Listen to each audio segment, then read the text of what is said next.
Welcome. Good evening, everyone. It being 7:30 on Tuesday, April 5th, 2022, we will begin our town council meeting. Please stand for the Pledge of Allegiance and remain standing for a moment of silence. I pledge allegiance to the flag of the United States of America and to the republic for which it stands, one nation, under God, indivisible, with liberty and justice for all. Please have a moment of silence for all those who serve in our military at home and abroad and for their families.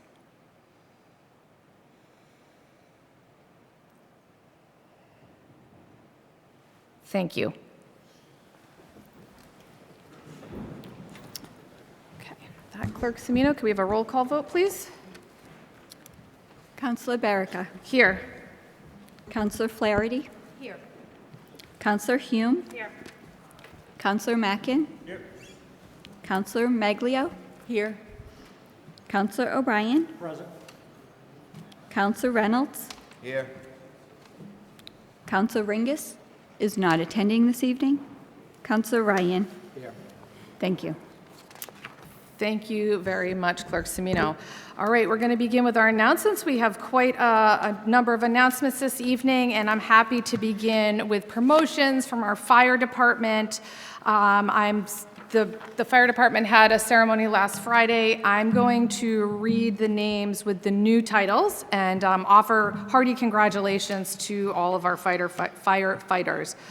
Deputy Chief James O'Toole, Deputy Chief Timothy Starkey, Captain Richard Clegart, Captain John Ricciardi, Captain Joseph Beauvais, Captain James Lociato, Captain Robert Pistorino, Captain Joseph McLaughlin, Captain Robert Leone, Lieutenant James Bellofato, Lieutenant Mark McCabe, Lieutenant William Barclay, Lieutenant James Brow, Lieutenant Christopher Aiello, Lieutenant Michael Diudi, Lieutenant Michael Joyce, and Lieutenant Christine May. So congratulations and thanks to all of our Braintree firefighters for all they do for the town every day. Okay, moving on to the next announcement, Council President, FRAC's Council Representative, Councillor Maglio. I am very pleased to announce Councillor Maglio has agreed to be the council representative to FRAC's. That's the Four River Residents Against the Compressor Station. As a District 3 councillor, the compressor station abuts Councillor Maglio's district. She will take the reins in this liaison position from Councillor Flaherty, who served for the past 2 years. So thank you, Councillor Maglio, for serving in this capacity. We will look forward to receiving your updates and also appreciate you representing the council to FRAC's. Great, thank you. And with that, moving on to the next announcement, Councillor Maglio has an update on the Braintree Police Department ride-along program. Yes, this is a fun update that to remind people that it exists and it's there for people to participate in a ride-along. You fill out an application, you get to get matched up with a shift, and you spend time with an officer and get to see things that you may not ordinarily see in the course of your day. And I was welcomed there, and it was a great experience. So I just want to recommend and remind everyone else, if you're looking to do a ride-along, there's a way. Thank you, Councillor Maglio. I will be looking forward to it myself. All right, the next on the announcements, the Electronic Waste Day is Saturday, April 9th, 74 Pond Street. We have the full flyer posted on the Town Council webpage under our news and announcements. This is being hosted by the Rotary Club, and there is a small fee to dispose of your items. It's between $5 and $25. And again, the full list of items you can bring is on the flyer, but essentially anything with a cord, they will take, and you can dispose of it in a safe and environmentally friendly manner. So thank you to the Rotary for hosting that for the town. Okay, next up, the FY 2023 budget review schedule. I believe Clerk Semino has sent this to all of the councilors. The budget hearings will be held in person in Cahill Auditorium. And again, for residents watching at home, you can find the budget schedule at the Town Council webpage under our News and Announcement tab. Councilor Ryan? Thank you, Madam Chairwoman. I just want to let everybody know that Braintree Beautification Day is going to be Saturday, April 30th, and everybody meets here at Braintree Town Hall at 8 o'clock in the morning. And it's a great event to come out and say hi, kind of usher in spring, say hi to all your friends in the town of Braintree. Mayor Kokoris will be at Town Hall helping direct the cleaning, and we usually have a cookout afterwards at Sunset Lake. So it's a nice day. Come down, say hi to everyone at Town Hall, go out and do work for a little while, and then go over to Sunset Lake. It's a great way to get in the swing of things for the spring. So just want to make sure everybody knew about that. Thank you. Thank you, Councilor Ryan. There is one final announcement on the agenda, the Joshua K. Foundation Collaborative Garden Project. However, there's been a change on that, so we're going to just hold off on that announcement for this evening. And with that, I will open it up to other councilors. Go ahead, Councilor Ryan. Thank you again. I just want to say thank you to Councilor Flaherty for her service on FRAX. She took on that responsibility in her first term as a councilor, and she learned a lot, and she did a lot along with the council president. We were well represented with that committee, and I want to wish Elizabeth Maglio the best going forward. She's a great advocate for her district, which is right very close to where the compressor station is, and she's talked to me on numerous occasions about her concerns. So we have one council that did a great job handing it off to another council that I know is going to do a great job. So thank you very much, ladies. Thank you, Councilor Ryan. Are there other announcements from the councilors? Councilor Reynolds, please. Thank you, Madam President. I'd like to announce that the Braintree Stop and Shop Community Bag Program is going to be benefiting the Braintree Post 86 American Legion during the month of April 2022. We know that this year has been a difficult year, as the last year has been, for our local nonprofits. This is a Stop and Shop's way of presenting an opportunity to give back to those communities. During this month, Post 86 will be benefiting $1 from every purchased reusable bag. The price is $2.50 with $1 going to the American Legion. The American Legion uses that money to help fund scholarships for veterans, fund coffee hours every Friday at the Post for veterans, which has become a very, very popular event.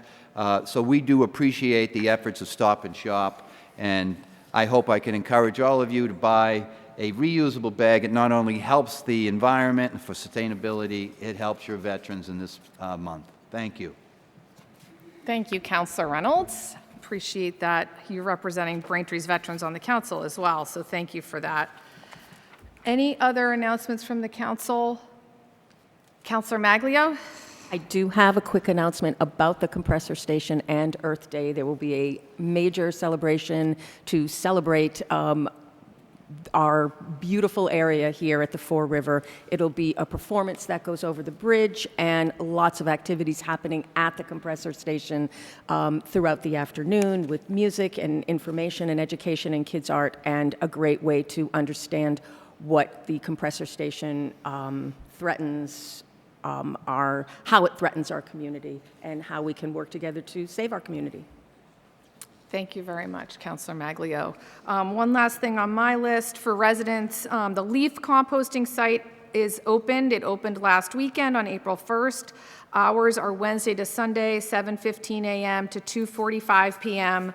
I know I get a lot of questions on the leaf composting site, so it is open for business, so to speak. Leaves, grass, if you have a Christmas tree left over, brush, branches, limbs, and shrubs are all accepted there. So take advantage of that, and again, doesn't go into the landfill if it gets composted.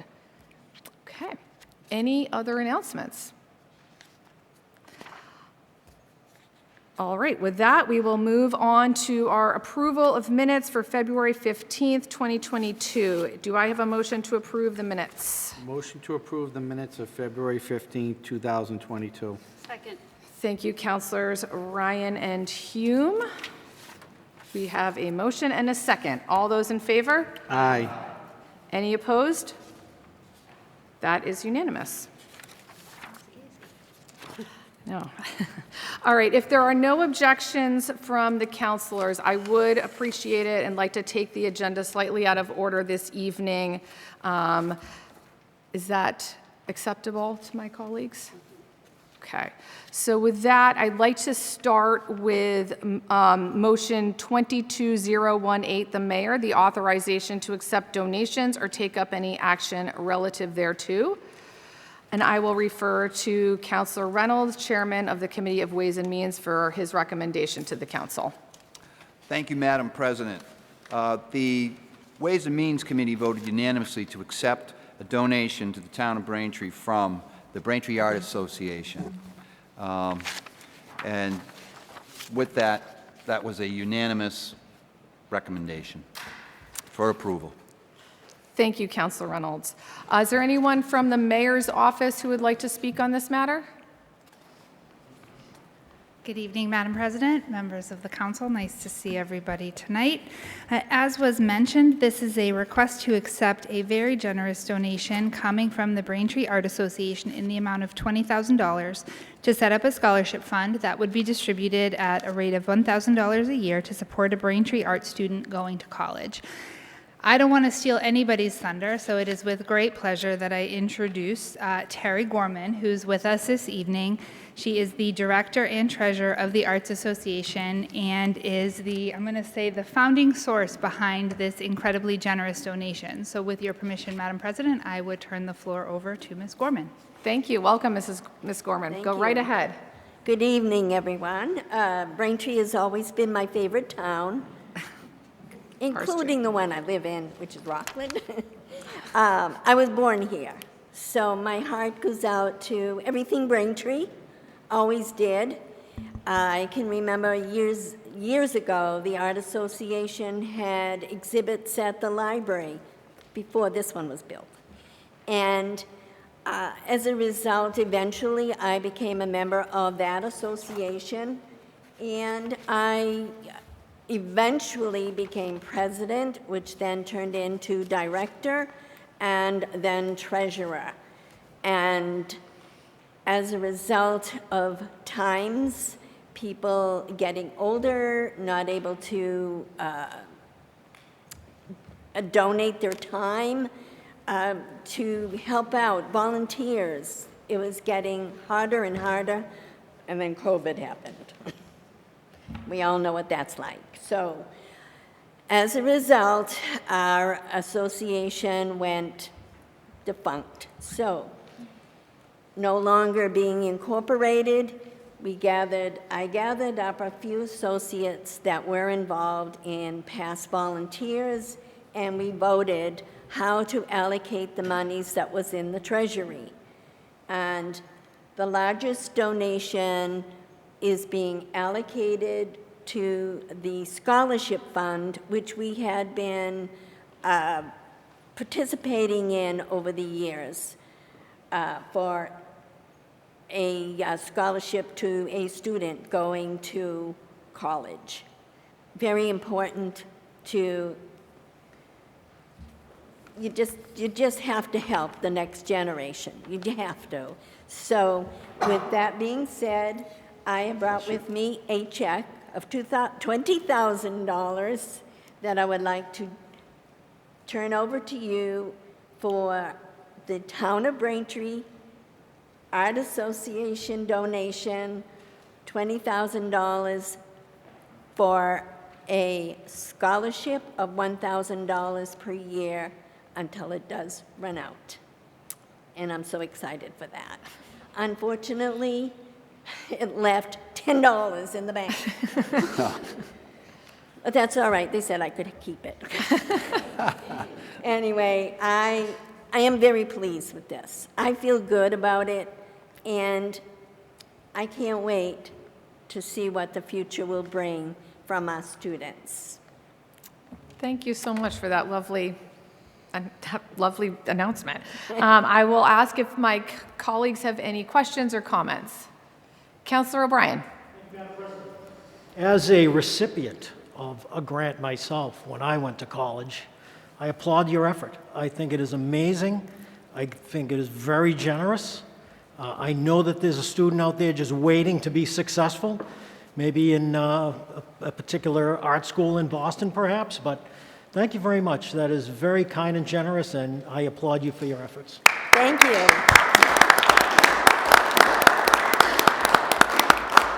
I even have a nephew who did go to school in Boston. Not from here, though. But right. We like his that. father was born here.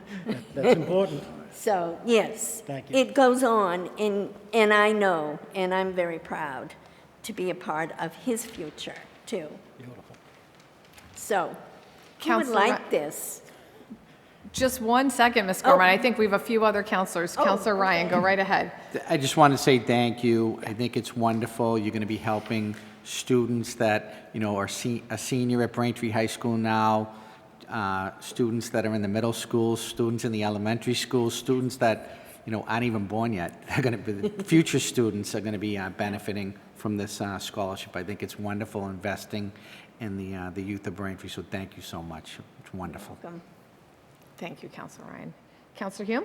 I do want to say, to add to that we also, I also gave to the art class to help with the supplies and any things that are needed to help students. It's tough in families that have issues with, being able to pay for the students' supplies. And this is what that's for. So we gave a generous donation to the art department. So Yeah, it thank isn't you. just that. So now, like I said, we only have $10 left. Thank you. Counselor Hume, go right ahead. I just want to echo the comments of my fellow colleagues here, but to also say thank you so much, and to thank you to everyone in your organization who volunteered, and to all the people who made this donation possible through their donations. As everyone knows, the cost of colleges is rising. There are scholarships at the high school, and each year that grows, but as it's something that needs to grow because the demand grows for students. And these scholarships may just allow some student to go to college who may not have otherwise been able to, whether it's paying for their books or their fees, whatever that may be. So everything helps, and I can't thank you enough. And I hope you do know that those who give scholarships, they can actually attend scholarship and give it to the recipients and share your story as you shared with us tonight. So I hope you do that. Please extend our thanks to everyone who made this possible. I really appreciate it. And it's a great that you thought of the students of Braintree. So thank you. Counselor Flaherty? Say how grateful I am and the town is for this. We've all heard of the starving artist, right? And now they will starve just a tiny, tiny bit less. But, it's so important, even though we don't think about it that often, but we know in our hearts how empty our lives would be without art. And your legacy will be to promote art in Braintree and well beyond Braintree. And I know that nobody will get to see all of the fruits of that labor, because every doodle will have, every doodle won't necessarily make it into the museum. But it is collectively so meaningful, and I'm so happy and proud that you're doing this today. So thank you. Thank you. Counselor Reynolds? Terry, it was a pleasure to speak with you earlier this evening, and thank you so much for this generous, generous gift from the Art Association. And I just want to say thank you for contributing, for paying it forward, for the cultural contribution for the past here in Braintree, the present, and for the future. Thank you very much. Thank you, Ms. Gorman. I'm going to direct you to give the check to the mayor's office. Yep, Chief of Staff Taub is raising her hand. But thank you so much, and please, like Councilor Hume said, please pass along our gratitude to all of the members of the association. Absolutely. Thank you all. I need to go home. I've got a little dog waiting for me since 11 o'clock Go right this ahead. morning. Thank you. We are going to make the motion. We do need to vote on this, lest we forget. Is there a motion?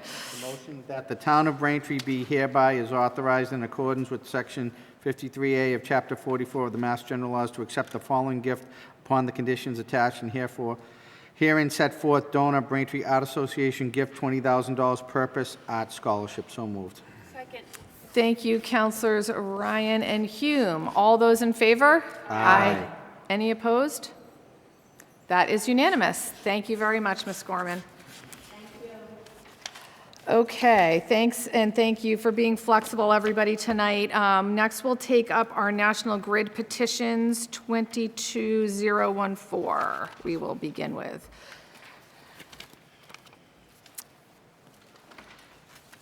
Apologize, Councilor Ryan. Councilor Ryan, the DPW committee? Thank you very much, Madam Chairman.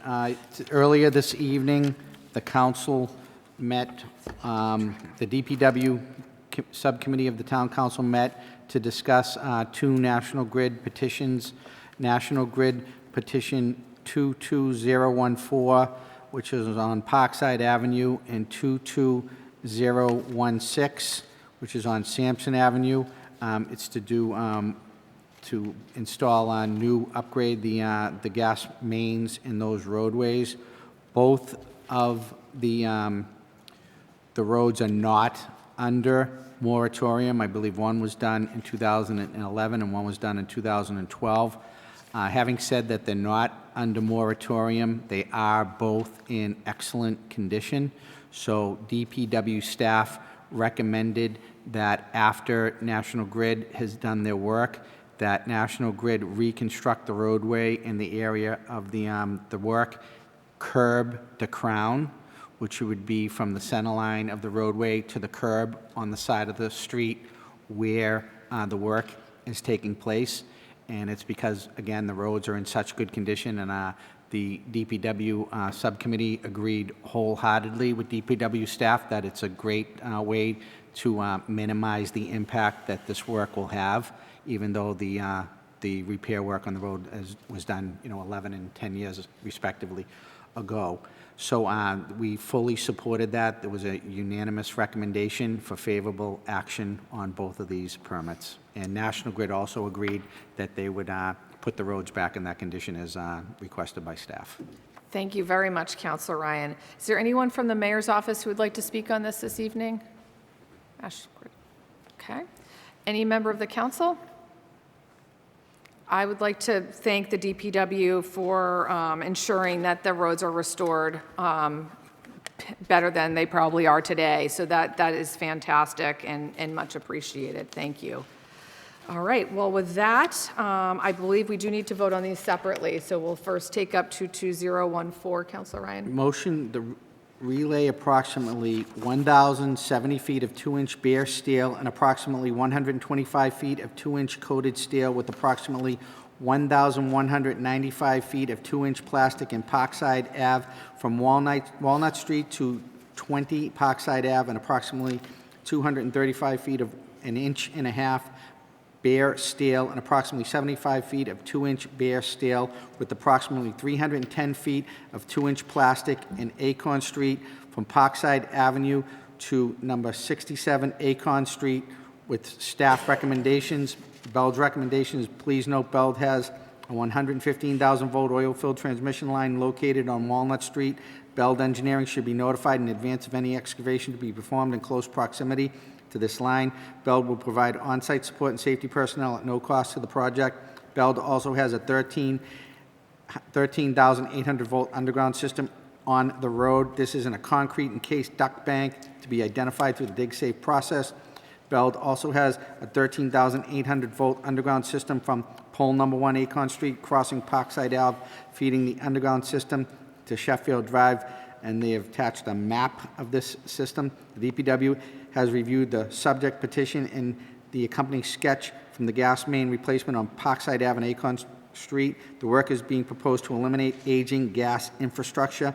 These sections of Parkside Avenue and Acorn Street are not subject to the excavation moratorium, having both been resurfaced by overlay in 2011.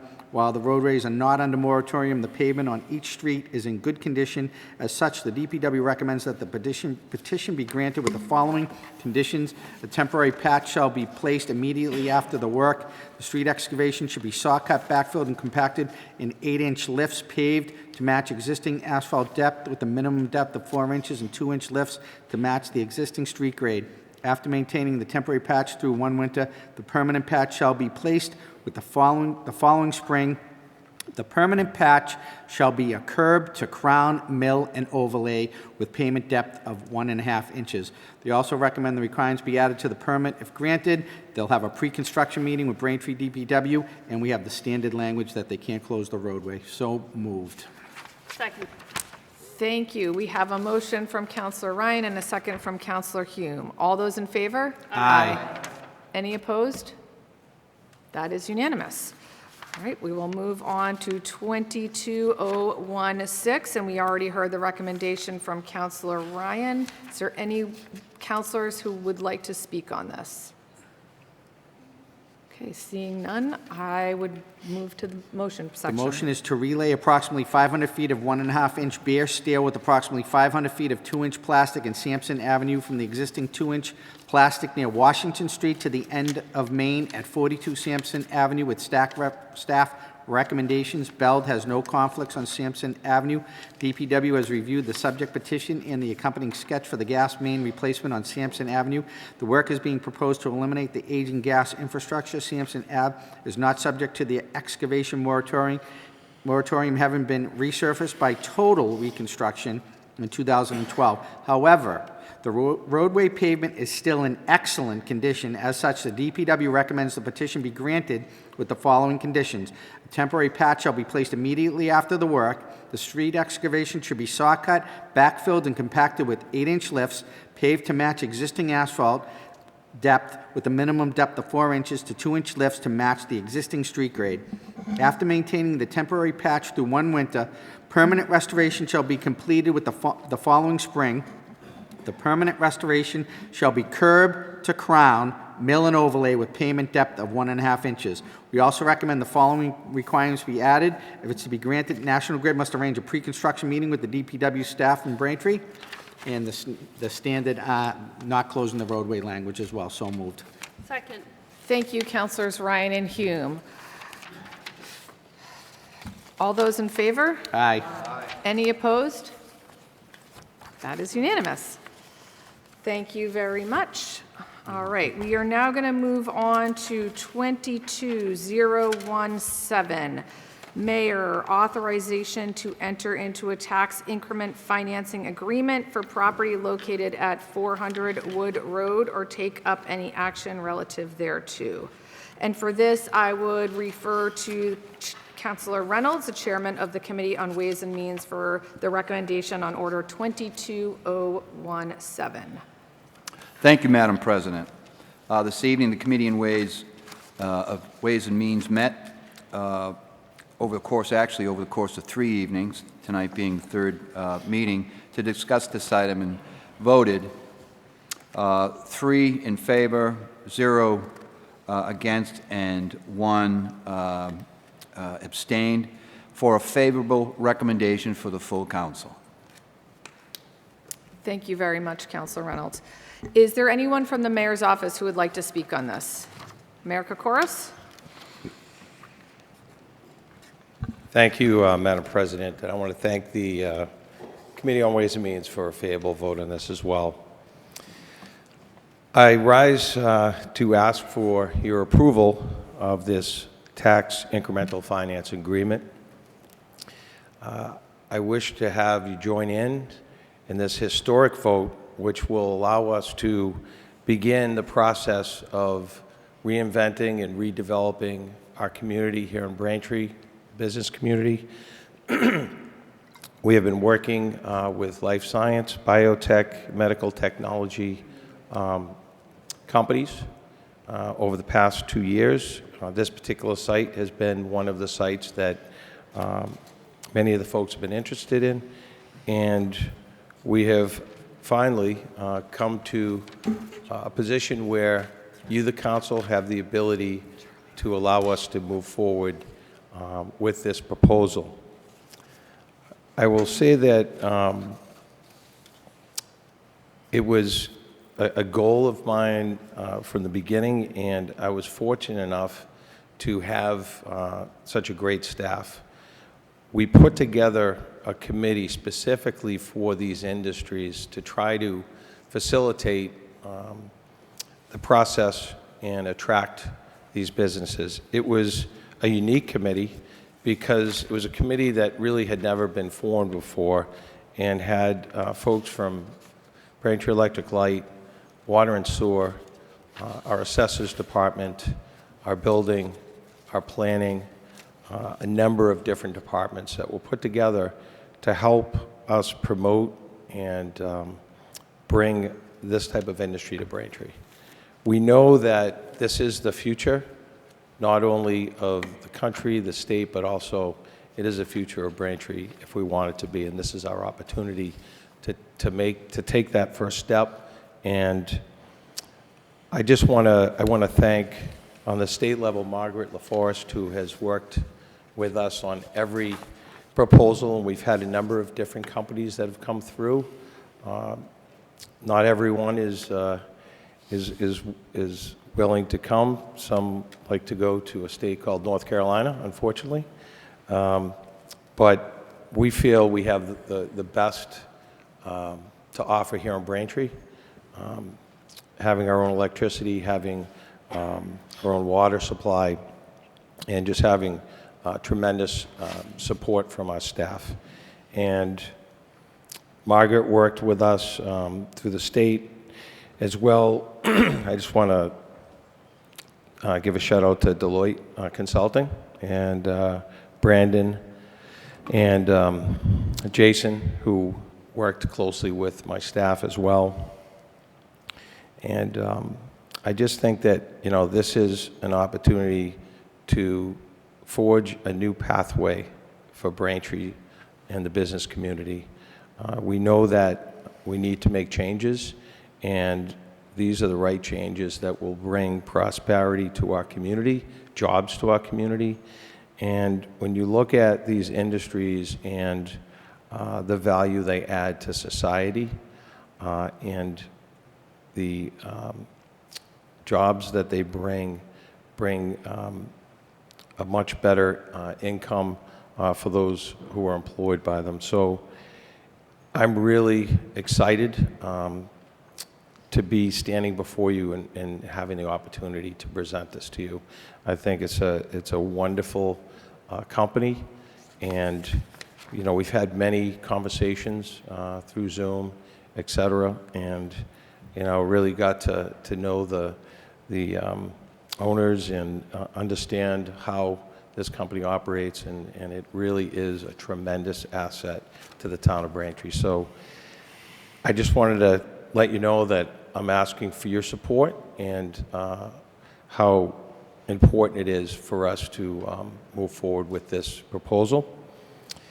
And with that, I'd like to formally announce the Senior Vice President of Operations from Integra, Kevin Breeden. Thank you, Mayor, and thank you, Town Council, for the opportunity to speak with you this evening. I thought it would be nice for you to hear a little bit about who Integra is.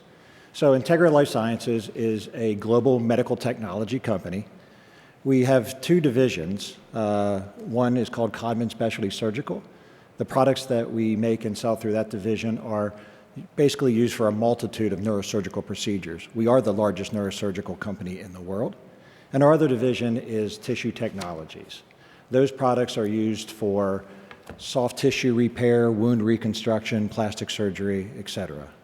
We have roughly 4,500 colleagues around the world, of which about 65% are in the States.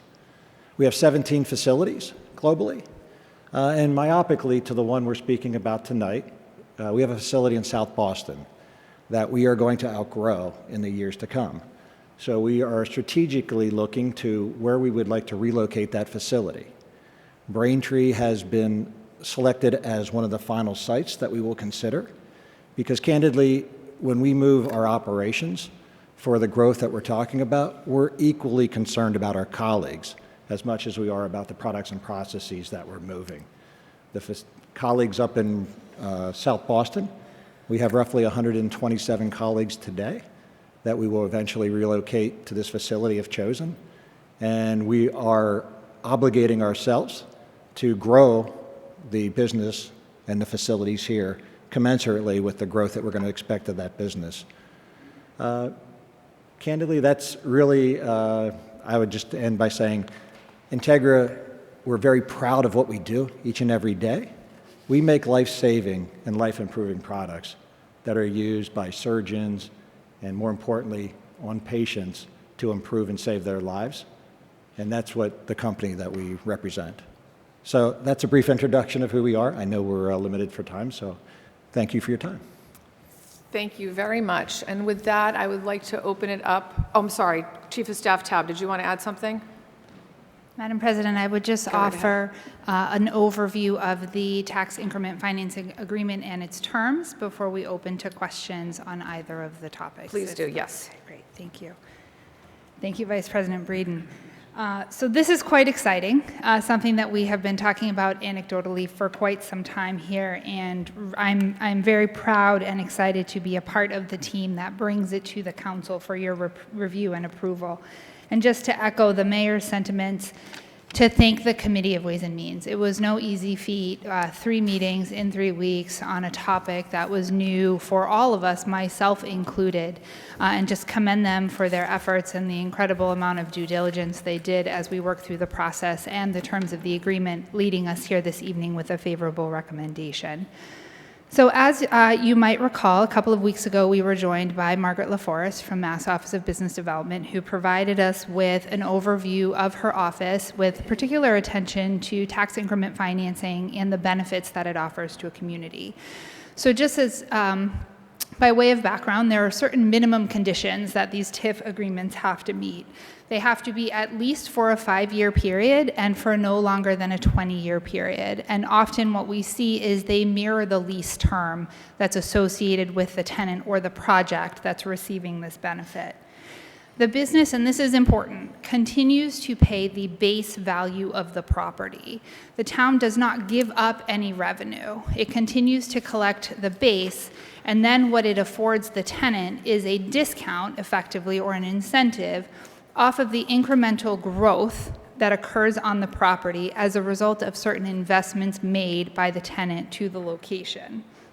And so that percentage or that increment can range anywhere from 5% to 100%, meaning that the tenant wouldn't have to pay any of the incremental value on top of the base value. So when you think about it, and Margaret had a great chart that everybody should have with them in their memo from March 11th, you continue to collect the base value by being able to attract a high-quality tenant, such as life science, or in this case, Integra. You're going to assume that the value of that property is going to grow year over year because of the investment that they're making in the location, which we often refer to as, you'll hear it as CapEx, or capital expenditures that they're making on the site. So over the course of the TIF, you may be collecting a discounted rate off of the growth, but at the end of the term, you're going to be collecting the full value, which undoubtedly will be higher than if the property maintained at its current assessed value, in this case a vacant property, or it went to a less desirable use, which could have a negative effect on the taxable value of the site. So what we're talking about here is the property located at 400 Wood Road, which has been vacant since Haymanetics left the site a couple of years ago. The property was purchased by HRP Wood Road, or Hilco, and they have since made significant improvements to the site to specifically attract a life science tenant. They believe that they could make enhancements to the property that would make it more appealable and more move-in ready for this type of business, which we all agreed would add value and was appropriate for the location. It's just over 14 acres of land, and the building is just over 153,000 square feet. The current value is just over $13 million, broken out by building, land, and yard value. And most recently, the 2022 taxes came in at just over $285,000. An important note, because the building has sat vacant, which hopefully it won't be for long, there were abatements that were granted on the property. So in 2020 and 2021, we were unable to collect the full taxable value. Going forward, not only will we be able to collect the base, but with the council's approval this evening, hopefully we will be able to collect off of a significant increase in that property due to the investments made by Integra's tenant that's looking to go there. So what we're talking about here is a 15-year term TIF based on the FY22 assessed value of the property. So the property will be assessed in not FY22, July of 2022, and that will serve as the base taxable value for the term of the TIF. The TIF will then go into effect on the July 1 following issuance of certificate of occupancy. The goal, and why we're here this evening and why this date was so important, was so that the company could move forward and target a fourth quarter 2024 completion construction date. Now, during the course of construction, what we're talking about, and I want to make sure to get the numbers right, so I'm just going to reference my notes, is a total $35 million contribution in construction, renovation, and development costs, and an additional $16 million in machinery, equipment, furniture, and fixtures. So a fairly significant financial investment in the property that will undoubtedly increase its value. That is factor one in determining what a TIF should look like, or if one is even appropriate. Is there a capital contribution being made that's going to raise the value? And we certainly have that here in those amounts. The second component is job creation, and bringing jobs to Braintree is going to enhance our local workforce by creating a preference for new hires locally, and also affording a preference to local business when doing the construction and the development on the property. So what we're talking about here is moving a total of 125 employees from the existing site, plus the addition of 25 new full-time jobs that will be working at the site, on-site in Braintree. And these are somewhat specialized jobs, and the team behind me can certainly talk more about that, with, I believe, a salary range on the $80,000 a year average. So high-paying, good quality jobs that we're going to be bringing to Braintree when the property opens.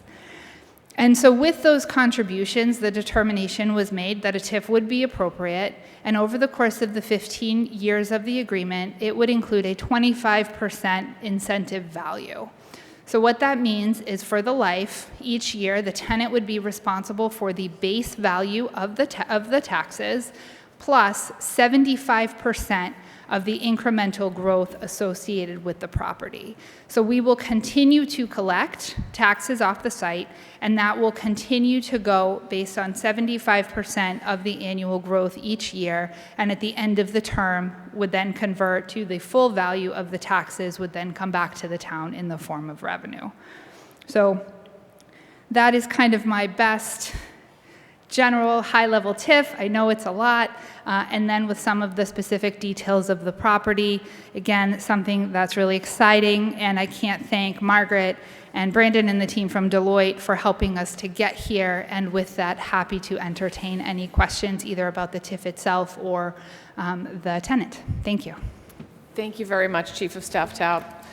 All right, with that, I will open it up to my colleagues for questions or comments. Councilor Ryan, go right ahead. Thank you, Madam President. I want to commend Mayor Kokoris. He has mentioned this type of what he wanted to attract to the town of Braintree to me on many occasions, and congratulations that we're here tonight voting on this. I fully support this. I think this is a very appropriate use of a TIF with the company to attract them to Braintree. I appreciate Nicole Taub explaining it in detail. It makes perfect sense to me that this is the right thing to do. I welcome this company to Braintree and up on Wood Road, and it's the kind of smart growth that we need in this town and the type of businesses we want to come to Braintree. And I hope this is something that we are going to continue to do. So congratulations, and I fully support this. Thank you. Thank you, Councillor Ryan. Councillor Flaherty. So, as a member of the Ways and Means Committee, we did a deep dive into this proposal and asked a lot of questions, and here's what I've arrived at. There are a lot of good reasons to bring life sciences into Braintree, and this is a very good location for it. First of all, it's going to provide revenue to Braintree, which we know we need more of in a big way. Also, this is a very competitive TIF. Lots of life sciences enjoy TIFs in other communities, and this one is pretty favorable to us. So we've done a good job negotiating something that benefits everybody, and Braintree comes out a winner just as much as the company looking to occupy the building. Also, it's a good tenant for the location. There's, we could have Amazon there if we wanted, but nobody wants Amazon, and they wouldn't increase the value of the location as much. And this is a much better, much better. It's more lucrative and it's less of a burden on our infrastructure. So they're a good tenant for this location in Braintree. And also, we hope for a lengthy duration of occupancy for this building, but even if the lease ends in 15 years and the company makes a decision to move elsewhere, they will have invested in improving the infrastructure to the extent that it will be much easier for another life sciences occupant to move in. It will be a better facility because of the investment that they make in it, and Braintree will continue to benefit from that whether they stay or not, even though we hope that they will. Also, they're going to bring jobs. They're going to bring 150 jobs total. 125 will come from the former site, and then 25 new jobs. And there's going to be a sincere effort to hire locally, not just the jobs for inside the building, which are highly specialized and well-paid jobs, but also to provide services like maintenance of the building and so forth that will always need to be performed on any property in Braintree, and those will also be hired locally, or at least an effort will be made, a reasonable effort will be made to hire locally. So those are benefits. They're extensive, and if you do a little bit of review on this company, you will find that they have been cited with some FDA violations. However, I looked at those very carefully, and what I can tell you is that they are specific to the site that they are located on at present, and they are working with the FDA to resolve them, and it's really common for the FDA to cite violations in an industry that is as regulated as this one. And so for all of those reasons, I think this is an excellent choice for Braintree. It's going to get my full support, and I wanted to offer my explanation for why. Thank you, Councillor Flaherty. Councillor Hume. Well said, Councillor Flaherty. So the motion before us tonight is specific to Integra, is that correct? That's correct. It's the Tenant TEI Biosciences, and it authorizes the mayor to enter into a tax increment financing agreement with the tenant as well as the property owner, and then submit the same to the EACC for state approval. So if they don't choose Braintree, which I do think you should, great choice in coming to Braintree, what happens then? The agreement would never take effect, and we would continue to attempt to attract other life science tenants for the property with the property owner.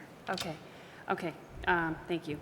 I pass this location every day on my way to work, and I know the mayor and councilors Ryan and O'Brien had the opportunity toward it years ago when it was Haymanetics. So the outside, we've seen the outside and the interior, huge improvement to the outside. It has tremendous improvements to the whole entire area, so I commend the owners for that.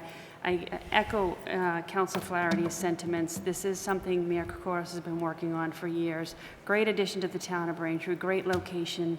I hope it does work out. I will be supporting this, and thank you all for being here tonight. Thank you, Chief of Staff Taub. Thank you. Thank you, Councillor Hume. Other comments or questions from the council? Councillor Reynolds. Thank you, Madam President.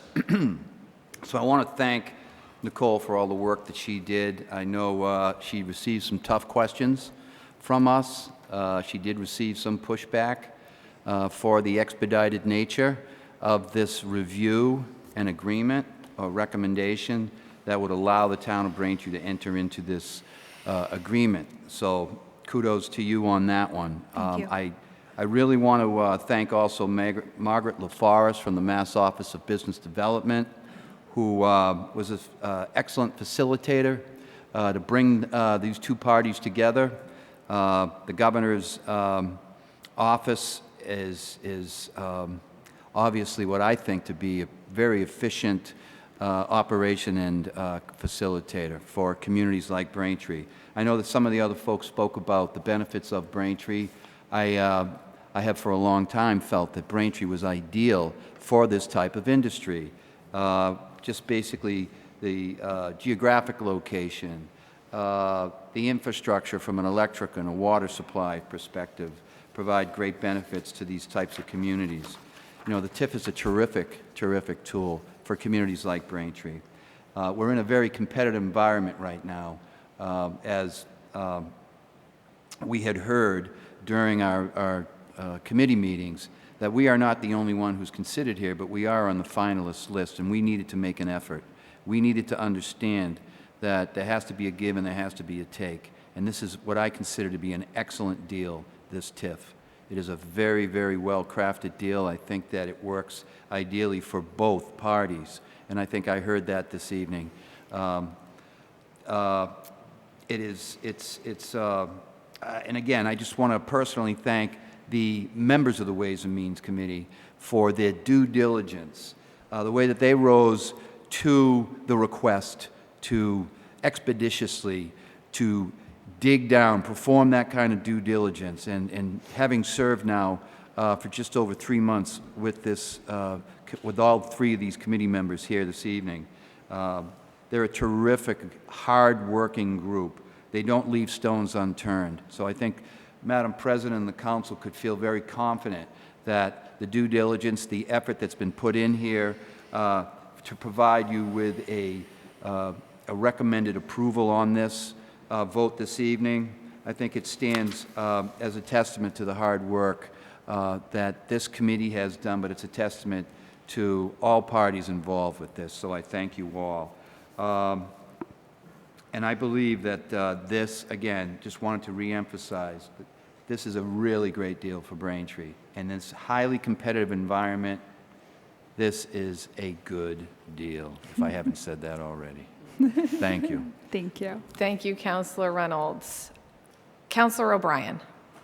Madam President, so I'm going to rise to support this with quite a bit of passion, but I do have some questions. First of all, it was mentioned by the Vice President that, or maybe even you, that the TIF would mirror the lease agreement. And as I heard the previous speaker in a previous session, actually it was our consultant, I believe, mentioned that this is a 15-year term with 2 5s, extensions afterwards. That applies to the lease, not the TIF. Correct. No, that was the question. Thank you very much. Next, I would like to ask for you and your organization to seriously consider bringing your corporate headquarters to Braintree after we successfully take care of this. Because when you look at the town of Braintree on a map, you can't get any more centrally located to this world that we live in, because I'm sure you're going after graduates of the great universities that we have here. Look at this great crowd you have in front of you, all the people that work diligently, the mayor, his staff. I want to say that they've done a terrific job, and you're the kind of folks that we've been looking for. When we did an incentive for Hemanetics, I was very disheartened when they left, because they had their corporate headquarters here. And so I think, as they've shown, this mayor and his staff, he's putting out all the stops and putting out the welcome mat, and I think we're doing the same thing. And so I appreciate you coming tonight too, by the way, because I think your presence makes a significant difference. And I know that you're a busy guy, especially with 2 companies. So, you know, as you leave tonight and you go home to your wife, hopefully, or your kids, whomever, make sure, I mean, it truly makes a difference that you're here, because you don't have to be here, and I appreciate that. Do we have a representative, may I continue? Please go right ahead, Thank you, Counselor. Madam President. Do we have a representative of the property owner? Not with us this evening, Okay, Councilor. that's too bad. Not relevant to this, to be honest with you, because they're looking for the TIF, not necessarily the property owner. But I want to give kudos to them for the job that they've done in changing that property. It's a beautiful property. They did a tremendous job, and hopefully that was one of the reasons why they considered that. And also one of the reasons why we're not getting at that famous company that everybody thought was bringing tremendous jobs when it wasn't doing anything. My next question would be, after he approves this with his board and everything is successful, will the tax abatement stop effective shovel in the ground, or will the tax abatement potentials continue up and until the 2024 target date? So I have to confirm with the assessors, but I don't recall seeing an abatement request for 2022, which means they would owe the full value of the taxes this year. And presuming the continued enhancements to the property and imminent occupancy, they would likely not be eligible for an abatement at that point. Okay, thank you. I would hope that is not the case, abatement-wise. And this may be a tough ask, but I'm going to ask anyway because I have the bully pulpit to do this. Will your company retire the South Boston location and move, I've heard move the folks here, but will you retire the existing location? And I only ask that because we want you to expand here. That is a fair question, and the answer is yes. Okay, good. That facility in South Boston is not large enough to support the future growth that we need of this facility, hence the reason we're looking to relocate and build a larger facility than the existing one. Okay, and while I have you, if you don't mind, and you may have mentioned this, maybe it went over the head and below the shoulders. Where is your corporate headquarters? Princeton, New Jersey. Okay, we'll take care And of I that. can't obligate to move that. We'll but change that. For your sake, we'll the passion. That was good. No, Jersey's okay, but, we'll change that. Okay. And then I just have one more comment. So, again, I rise to support this passionately because I think this is a great opportunity for the town. And, we've got some great hotels here. Keep that in mind. I'm sure you're in one. I hope you're in one. And if you're not, you should be. And assuming you're not from here. But I just want to thank the mayor for doing a tremendous job. Many years ago, I went with the previous mayor to a groundbreaking ceremony over at the Science Center, and it was for the Life Sciences corridor.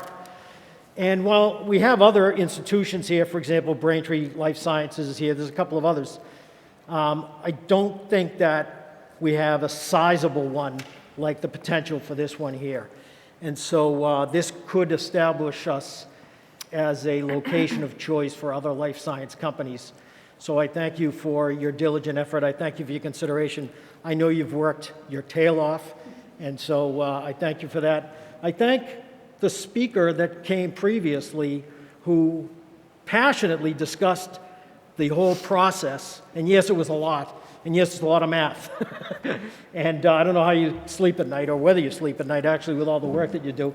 And I want to thank Brendan for his presentations because they were all spot on. And it gave me the opportunity to say yes. So I'm here to say yes. Please come. Thank you. Thank you, Madam President. Thank you, Council. Any other councilors wish to speak? Councilor Maglio? Right ahead.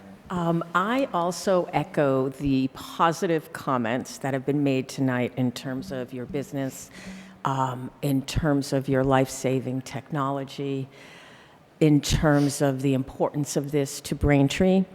For me, the process was a little more fraught just because I really felt that I needed to know what the product was. The 3 weeks of meetings that we've had about this, it's very difficult to ask questions when you don't really know what it is you're asking about or the context or the use. So I would also agree with my Councilor O'Brien, because you being here tonight is really important and it's really appreciated, and for me, gives me a sense of the unity and the work and the importance and the integration of the team, and I am feeling pretty positive about the fact that this is going to move forward. For the edification of the rest of the counselors, the only reason... Step up to the mic, I'm please, sorry. just so we The can only get you. reason we didn't disclose who we are, because candidly, we didn't have board approval for this project until Friday. So we are now disclosing who we are because we are capable of doing so. Thank you very much. They're counselors? I'd like to echo the sentiments of my colleagues and truly thank the Ways and Means Committee. This was a heavy lift. The due diligence that committee did over the course of 3 meetings was above and beyond, and I'm certainly grateful and have a high degree of confidence in all the work that you've done on our behalf. So thank you all for that.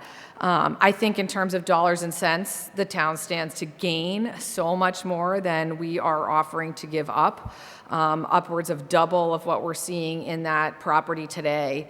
And equally important to me is really from a workforce and human development standpoint. You know, we are moving people into Braintree and also introducing 25 new jobs, hopefully more in the future, to Braintree with a preference for Braintree residents. And this is really, really instrumental for me. And it I think, is a hallmark of how we want to be a community to welcome both business and talent. And this certainly checks those boxes. Lastly, I think we haven't talked a lot about it, but the state's Office of Business Development will be lending additional oversight and expertise as we move through this process and making sure that TEI and Integra live up to what they've committed to doing. And I think that is also brings a high degree of confidence and comfort to me, both as a counselor and a resident, that this is the right project at the right time in the right location. So thank you to the mayor and his team, and for you all being here and over the course of many, many meetings and answering lots of questions. So I will also be voting in support of this evening. I would also just add, I wanted to check with Vice President Breeden before I made the offer, but he generously offered to the committee, and I would like to, on their behalf, extend the offer to the full council for a tour of the facility once it is up and running and operational on Wood Road, so we could truly track this project from start to finish. We'll be looking forward to it. Thank you. All right, before we move to the motion, just want to make sure we give everybody an opportunity. Are there any other comments for the second time or first for Councillor Mackin? Okay, from the council. All right, well, with that, Councillor Ryan, do we have a motion? Yes, Madam President. Motion that the town council authorize the mayor to enter into a tax increment financing agreement pursuant to Massachusetts General Law, Chapter 23A, with HRP Wood Road LLC and TEI Biosciences for property located at 400 Wood Road, shown on Assessors Map 2053C, Lot 1F, for a period of 15 years with an exemption on the new incremental investment of 25% each year, and submission of the same for approval to the Economic Assistance Coordinating Council. So moved. Second. Thank you, Councilors Ryan and Hume. We have a motion and a second. All those in favor? Aye. Aye. Any opposed? Any abstentions? That is unanimous. Congratulations. Thank you, everybody.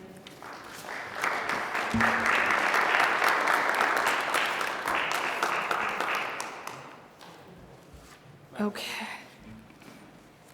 Mr. Mayor? I just want to say thank you to each and every one of you, and I failed to mention all the hard work that my chief of staff did, and I want to thank her.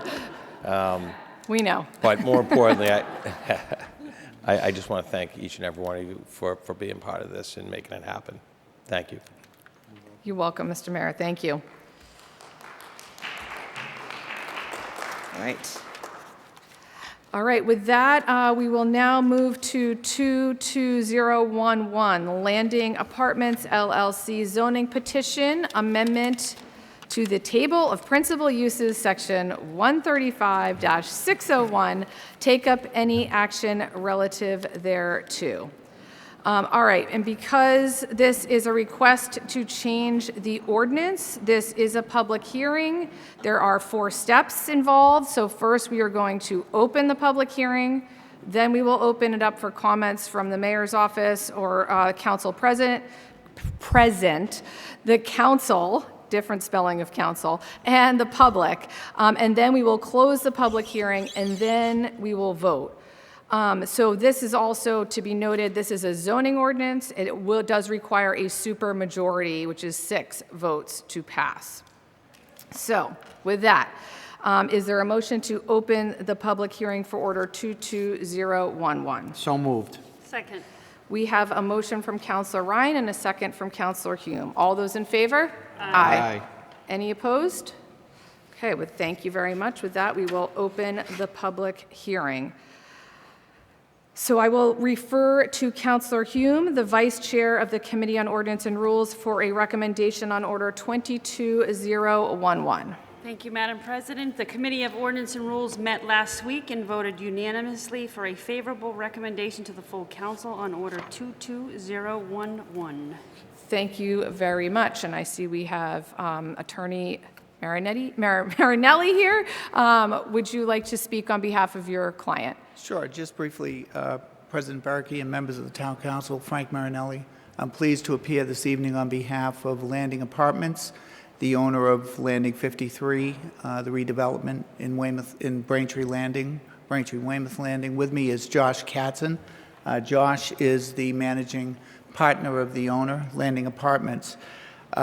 Landing Apartments, in concert with the Planning Board and the citizen petitioners, request a relatively small adjustment to the use table of the Braintree zoning ordinances, and is specifically to allow principal use animal clinic veterinary use to be a special permit use in the Braintree Weymouth Landing zoning district, the BWLD. We've submitted the zoning adjustment to you on February 9th. I trust all of you have got the materials and the exhibits. And then on February 8th, just by way of background, we had a presentation and a vote by the Planning Board unanimously to support and to become a co-petitioner of this small adjustment to the use table.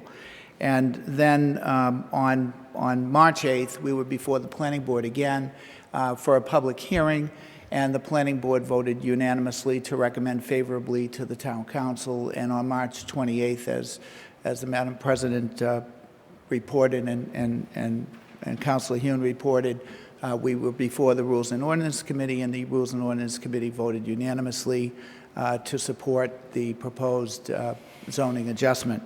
So that's the background.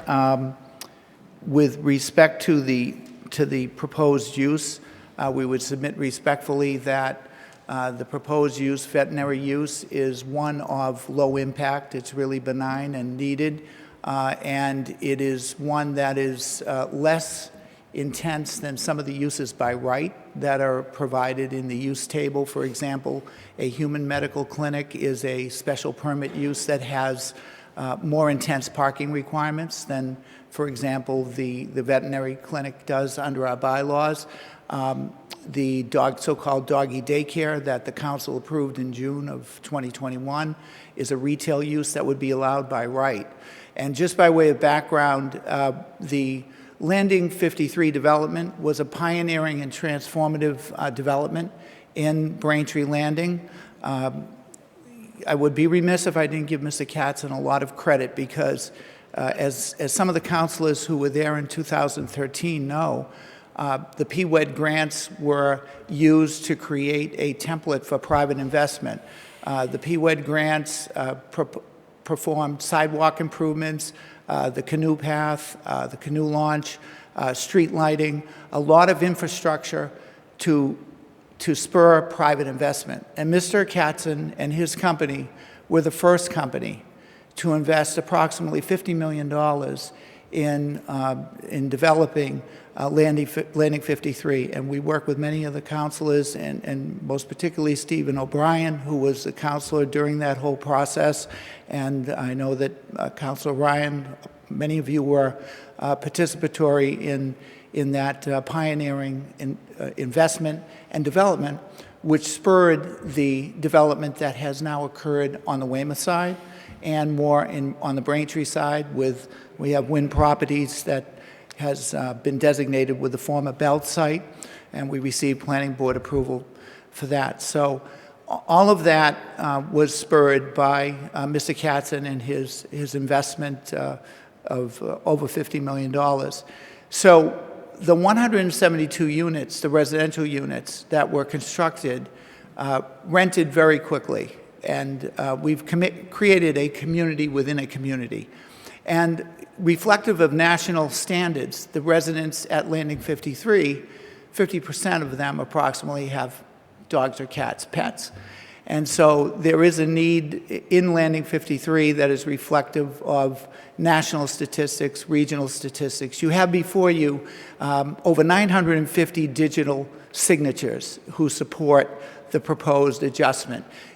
You also have the citizens petition with the Braintree residents, approximately 50 Braintree residents that did sign on to that petition.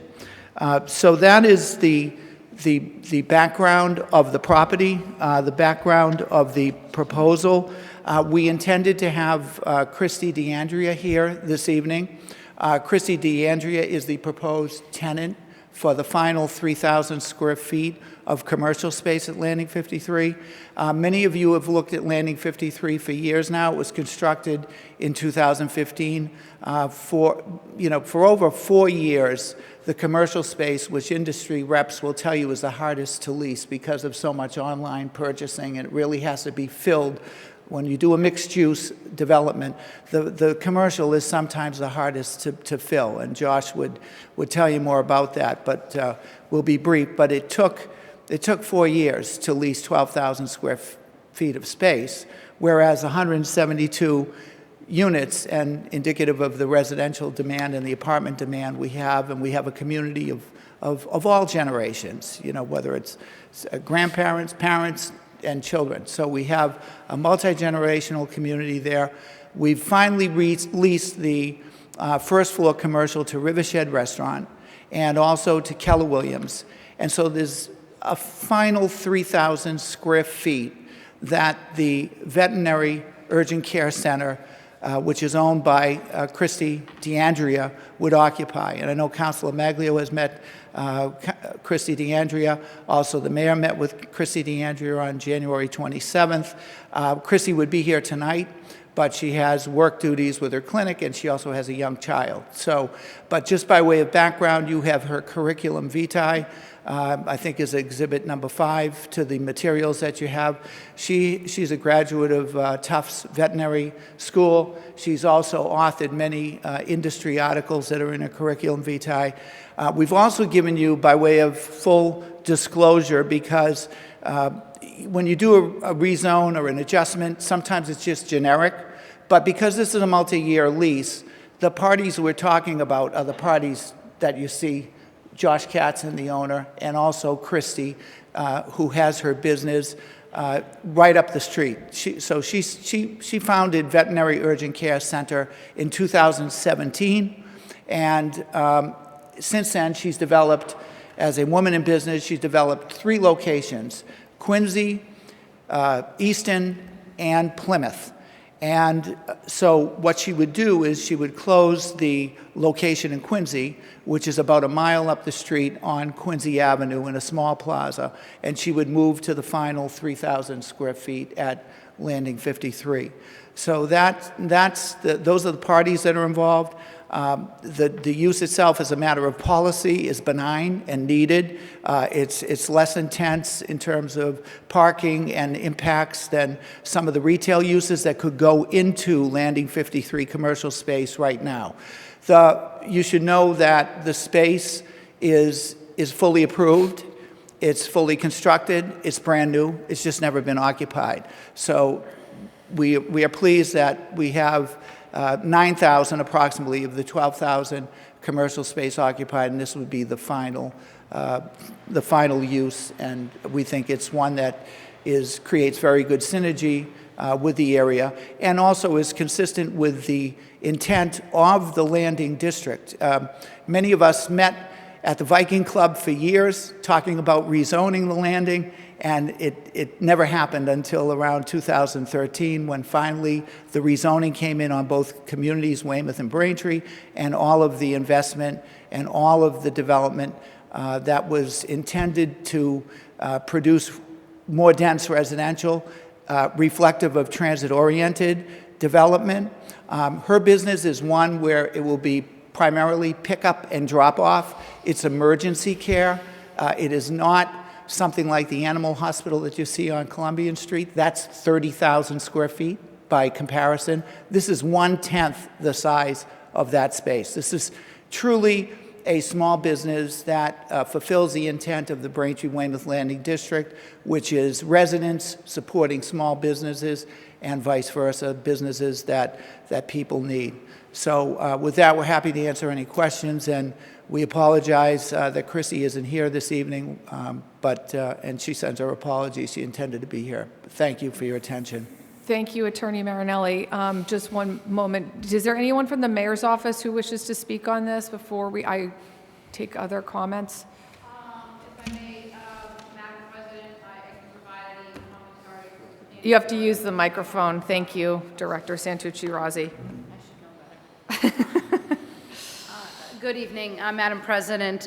Just here on behalf of the Planning Board, and obviously in my capacity as the Director, the Planning Board did hold a public hearing on March 8th and did provide a favorable recommendation to the Council that was included in your packet, along with some parking information, as well as the draft minutes from the Planning Board. So available for any questions that the Council might have related to any issues within my purview. Thank you. Thank you very much, Director. All right, with that, I will open it up to the Council. Go ahead, Councilor Ryan. Thank you, Madam President. I will be supporting this. I think this is very appropriate use in the landing to have unoccupied space down there for as long as we had. No one wants to have vacant storefronts.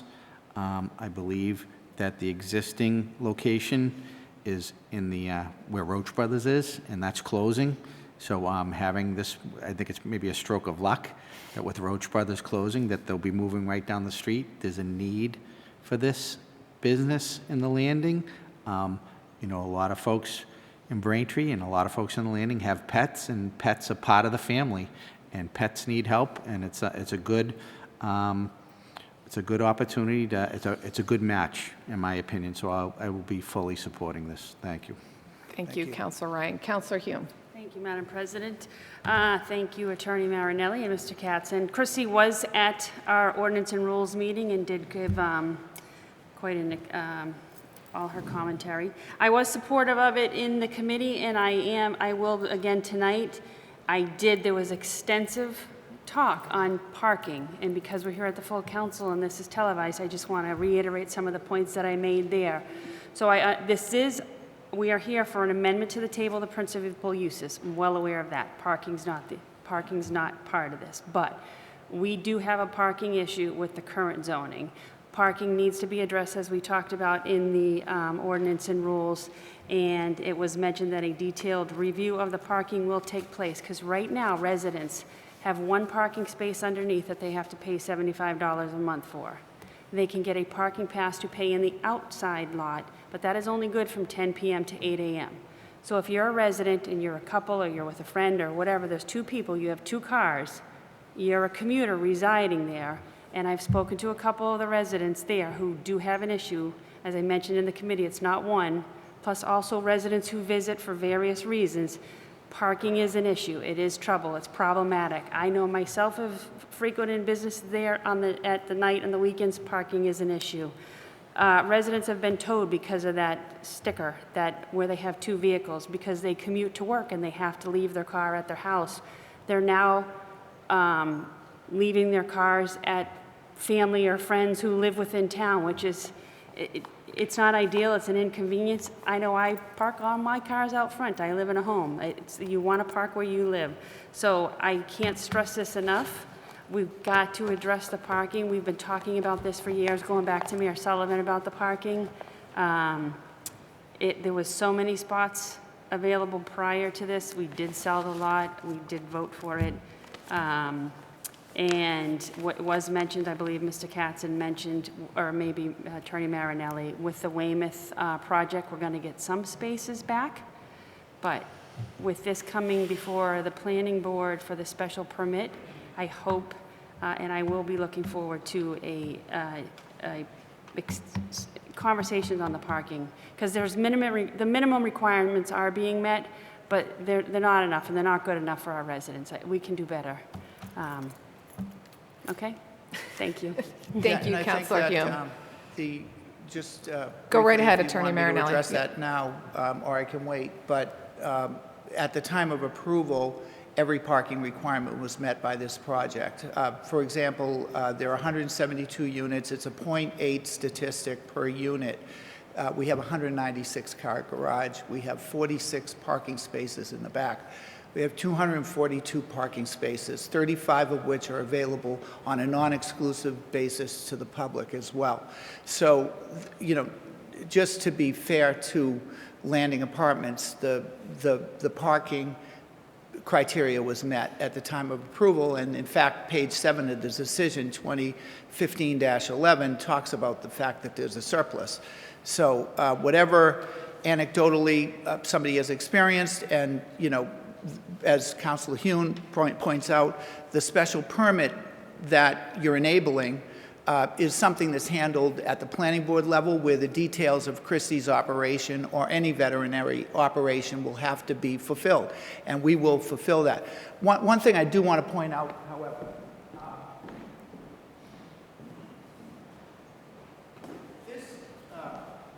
this hasn't changed. I've done an investigation since November. These are photos of various lots, November, March, and April. And we should be clear in the distinction between a project fulfilling its obligations under the law and something that might be labeled parking needed in the area. In the area, we have, for example, this is the Braintree lot on Quincy Avenue. If you go into that MBTA lot, you will see a sea of available parking. Last week, there were 10 out of 85 spaces used. Today, when I went down, there was a dozen out of 85 used. There should be a discussion between the towns involved and the MBTA to say, if there is an area need for more parking, let the towns or their representatives of the towns talk to the MBTA about some of the sea of asphalt that is out there and the parking that is unused, because there is only 25% of the parking that is used when you're there. When you go into this Braintree lot, for example, there is no indication of where you pay, how much you pay, when you pay, who you pay. You don't know. You don't know whether you can park there for nothing and not get towed, or whether you will get towed. This sign, for example... Attorney Marinelli, I just want to stop you because, thank you. Just the parking concerns, and thank you, Councilor Hume, for bringing them up. We know they're entirely valid, but just for anybody who's watching, that's not what we're voting. I know you know this, right. But we'll address that at the special permit. Yes, exactly. Just don't want this But I didn't want anybody to be misled, because there are 200 plus parking spaces available. Maybe you have to pay $4, whatever it is, but this development has 242 spaces, was approved, was a pioneering development, and you can read the decision 15-11. There shouldn't be, and I'm not saying anybody's doing it, we've had letters from the mayor of another town, et cetera. There shouldn't be finger pointing and any kind of blame. People should be invested in solving, if they believe there's an area parking issue, solve the area parking issue, and let's do something about it by the towns talking with the MBTA. And thank you. Thank you, Attorney Marinelli. And just to clarify, tonight we're voting on the scope of the change to the table. So That's right. the parking concerns, and Director Santucci-Razzi, correct me if I'm wrong, the parking concerns will be taken up, as Councilor Hume mentioned, at the Planning Board in conjunction with the Planning Director. Yes, that is correct, Madam President. And just for members that are here this evening and those listening at home, we've already begun those discussions. Mr. Casson and I and Connor Murphy of my staff had a meeting, and we've started those discussions. We've requested additional information, and that's been provided. So we will continue to have that dialogue, and we will continue to work towards some solutions with Mr. Katzen that hopefully benefit not only him as the property owner, but the town of Braintree and their residents as well. Thank you. Thank you very much, Director Santucci-Razzi. Councilor Flaherty? I would just add that since we are discussing a use change, but we're discussing it in the context of a particular location.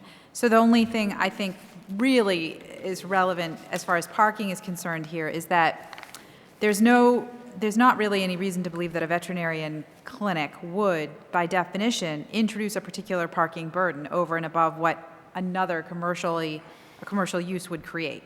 So to that extent, in fact, a veterinary clinic could be better than some of the by right uses, because some of the by right uses create a higher parking burden than a veterinary clinic. So at least in terms of parking, I think that we don't need to be concerned about a veterinary clinic occupying that space. And I have no other concerns to it either, so I will be supporting it tonight.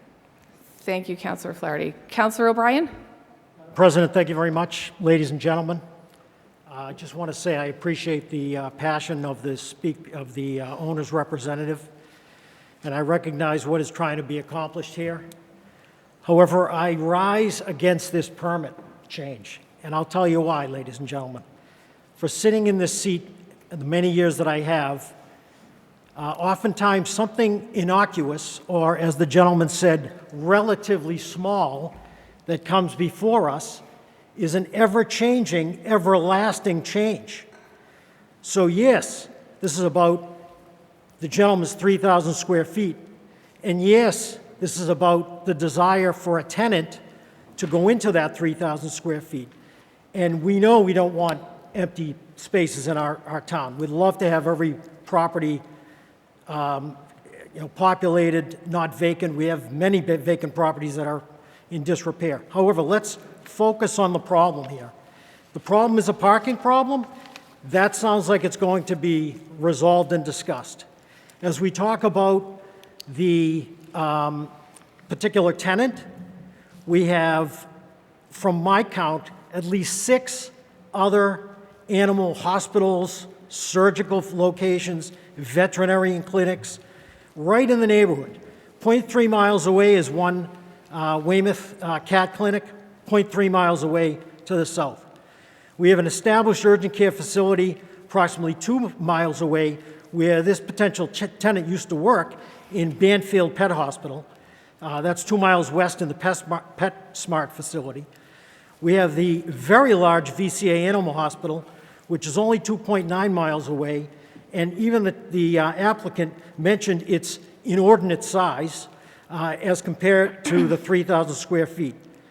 We have Braintree Vet Care, which is on Quincy Ave. It's only a mile away. Brand new facility, great looking facility. South Coastal Animal Health, 4.5 miles, and Quarry Hills Animal Hospital on Messina Drive. Now, why do I know all that? I know all that because the administration knows now that this property is in my district. And so, of course, I did my due diligence. The applicant mentions the uses by right. And so if there are that many uses by right, then allow a use by right applicant to sign a lease for the property. Now, they may also be considering the parking problems, as we have. So far as the board goes, there was a discussion about sending it with a special permit to the planning board. But I would argue, if you paid attention, and I certainly did, The planning board only gave this consideration a very cursory review, very cursory. In fact, one of the members of the planning board asked the applicant whether or not anybody had spoken up negatively about this application. So I find that to be a bit disingenuous because there was very little discussion.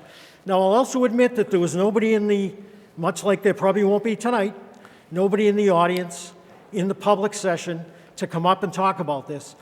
But the public actually put us in these seats specifically so we could monitor these situations and act accordingly. So, again, I rise against this, not because of this applicant, not because of the 3,000 square feet. The reason I rise against this is because this small change could come back and bite us later on. And so let's take, for example, a facility that's down the street that may be 30,000 square feet, and that applicant now has the ability to put that animal hospital in that 30,000 square feet. So it's not about just the 3,000. It's not about, certainly it's about this applicant because he wants to fill his space. I get it. But I believe that we really need to reconsider, some of you that have supported this, in light of the fact that this is a never-changing rule that we would make. Now, granted, it can come back in and we can reconsider it. But again, we all know that that's not going to happen. So I just end with saying I'm going to ask you to seriously reconsider. It is my district. I have people complaining, much like the previous speaker, about the parking. I've had streets in my district that have had to been completely rechanged, where even the people that live on the street have to go and get a Braintree sticker just to park in front of their house. And it is all because of this facility. Now, I know it's transit-oriented development. I welcome that. I'm so happy that he's got all the owner has all the tenants in there. However, I really can't even depend on some of these pictures because everybody knows we've been in COVID and there's been a lot of lockdown. Some of these pictures, okay, they may be accurate at times, but as a previous speaker said, they're not always accurate, and I would appreciate my time. They're not always accurate, but that's not what we're here to discuss. We're here to discuss a change to the use table only, and once this change is made, you can never turn it back. Thank you very much. Thank you, Councillor O'Brien. Councillor Ryan? Once we make a change, we can never change it back. I think we're making stuff up here. So I think this is good use of this property. I think it's extremely irresponsible to try to hang the parking problems associated with Weymouth Landing around the neck of this proposal for this veterinarian clinic going into this development, into this 3,000 square feet of space. So, I think the previous speaker quoted, different animal hospitals or care, within certain distances from this location. I mean, I feel that like that would be quoting different restaurants within a certain distance of a restaurant and say, why put a restaurant in? There's another restaurant right down the street. I really don't think that's applicable at all. I think we just got the minority report. So I'm going to support this project. Thank you, Councillor Ryan. Councillor Maglio, did you have a comment or question? I do. So I have been looking into this potential new tenant, and I did a little bit of research, and I think one of the things that's important is for people to understand that the urgent care nature is more urgent about the owner saying, I need to get my dog in today because I noticed a little cut.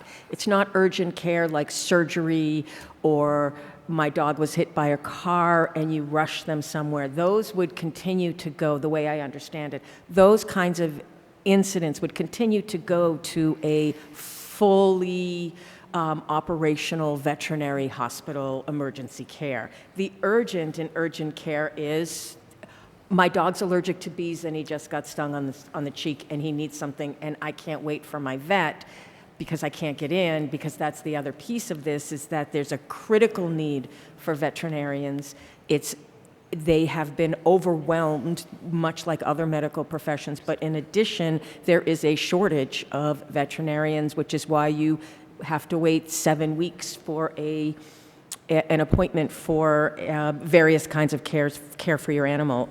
So for those reasons, also I've looked at her reviews, and I know even some of the names on that list that you offered up originally for the petition, because they are kind of known within the animal sort of world, and that also speaks volumes that her current clientele, her current patients, are sticking with her and hoping to get her into a larger facility where she can continue to grow her business, which is my last point, is that it's a really good business model, it appears, since this is her third, and she's expanding it to move into the landing. And so these are all really exciting developments, I think, for the pet care industry. And that's correct, if I may, Madam President. Go right ahead, Attorney Marinelli. We don't have a 30,000 square foot possibility, contrary to some of the suggestions and innuendo. This is a small business. This is classic small business. The first floor retail is classic small business. You see it when you drive by, a restaurant, a realtor, a veterinarian. And furthermore, secondly, I'd just like to make the point that if one cares about parking, as we all do, this, under the rule of law, is a less intense parking requirement under the zoning ordinances. The dog care is 1 space per 250. It used to be 1 space per 500, but in June, they made it more intense, 1 space per 250. Retail is 1 space per 200, which is allowed by right, which we can put in tomorrow. And medical clinic for humans is 1 space per 150 square feet. So this is really benign and supportive of a scrutiny of parking, because it has a less intense burden on the parking. And furthermore, as the point was made to the Rules and Ordinance Committee, when you have a special permit, as we have involved here, there is great oversight, as Ms. Santucci-Rossi will tell you, and we have to meet all of the requirements of the special permit to get the special permit, whereas something else that has a higher parking, more intense impact, could go in by right now in the space that's fully approved. So as far as the permanence of it, it's a betterment. It's not a detriment. Thank you. Councillor Mackin. Thank you, Madam President. This is a question I think it might be best for Director Santucci-Rossi. I have no objections to what's being proposed here. I have 2 dogs, so the small business veterinary clinic, nothing wrong with that. Parking is an issue down there. That's not for this meeting. But based off, what Councilor O'Brien said, we're changing the use table of the amendment for the entire town here, right? It's not specifically for this business. So what, and I'm sorry, my Dropbox hasn't been opening, so I think I reviewed it earlier. Just what is the change for the entire town? So if I may, through the President, to Councilor Mackin, so this is only for the Braintree-Weymouth Landing District. So we do have this use category in our ordinance now. Some amendments were made to that in the summer when we introduced the doggy daycare, as well as some additional changes to the language related to animal care and retail sales as well. So this particular amendment is related only to the landing district. And I'd like to remind folks that we are talking about a particular location right now, but there are other properties in the landing district as well that could potentially come forward with this type of use. So again, this is to change the N, which N means no, in the Braintree-Weymouth Landing District to a special permit. And I do, as noted by Attorney Marinelli, the special permit bar is fairly high, and the findings that need to be made in conjunction with issuing that special permit do take into consideration things like parking and circulation as well. All right, thank you. Thank you, Councillor Mackin. Any other councilors this time? Okay. Is there any member of the public that would wish to speak?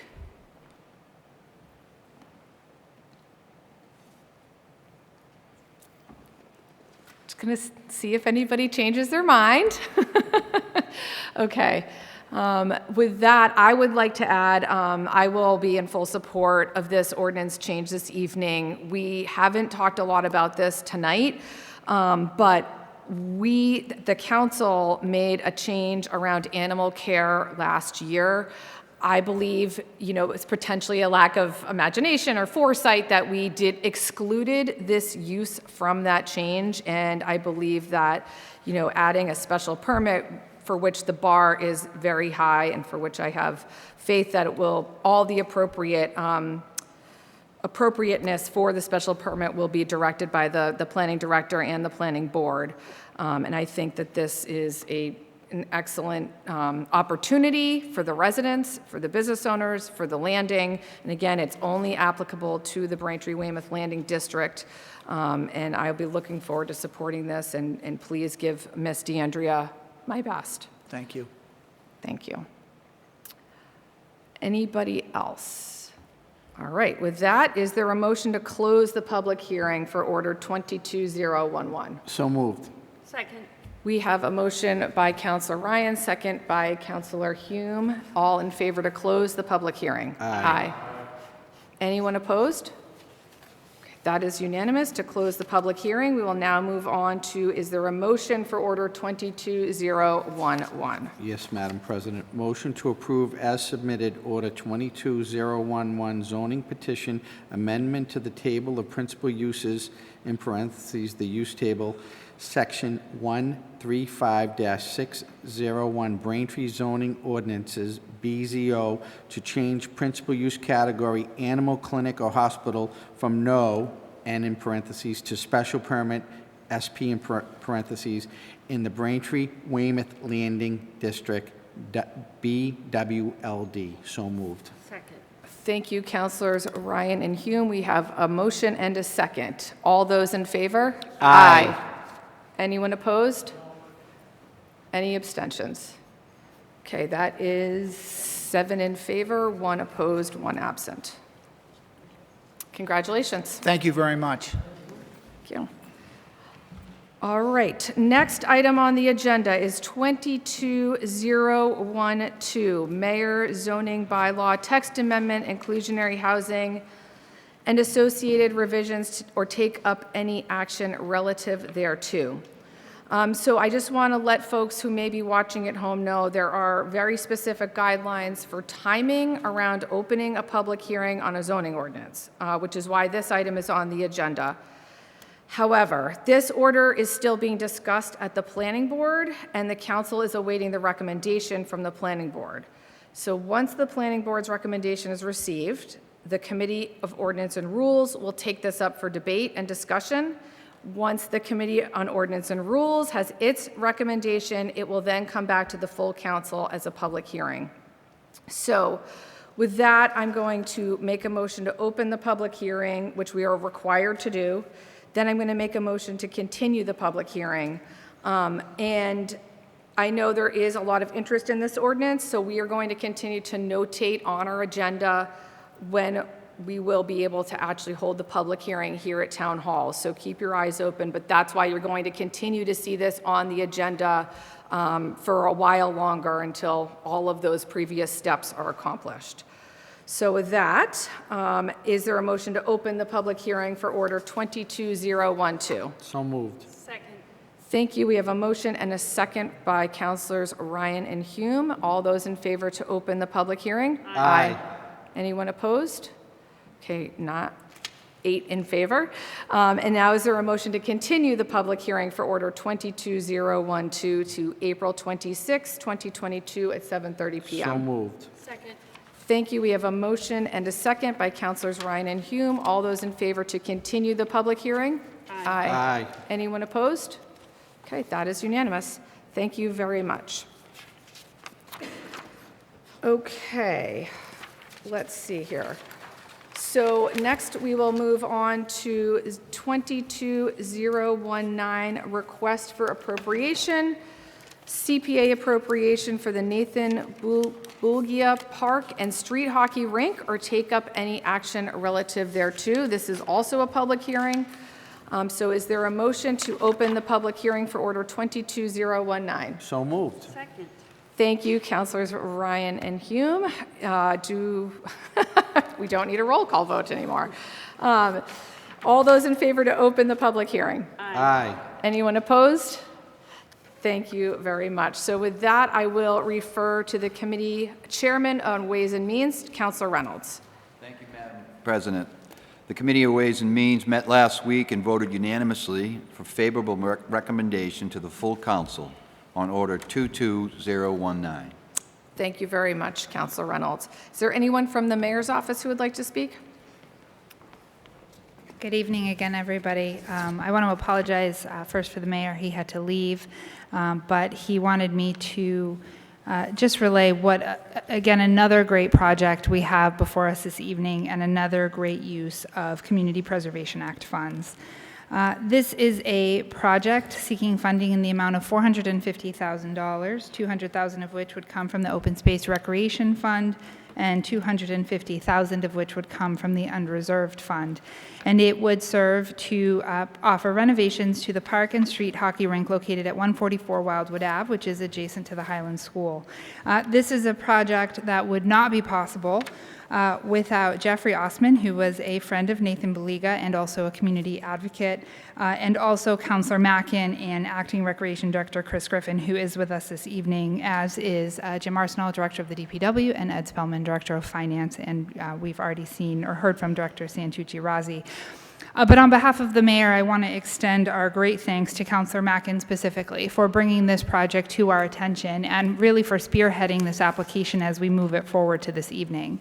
So what this funding is going to do is it's going to provide for a fenced-in park grassy area, which will be referred to as Nathan Baliga Park, as well as a handicap-accessible street hockey rink complete with sideboards, nets, and a resurfaced, repainted area for play. This is an area that will be used by what we hope is a new youth street hockey league.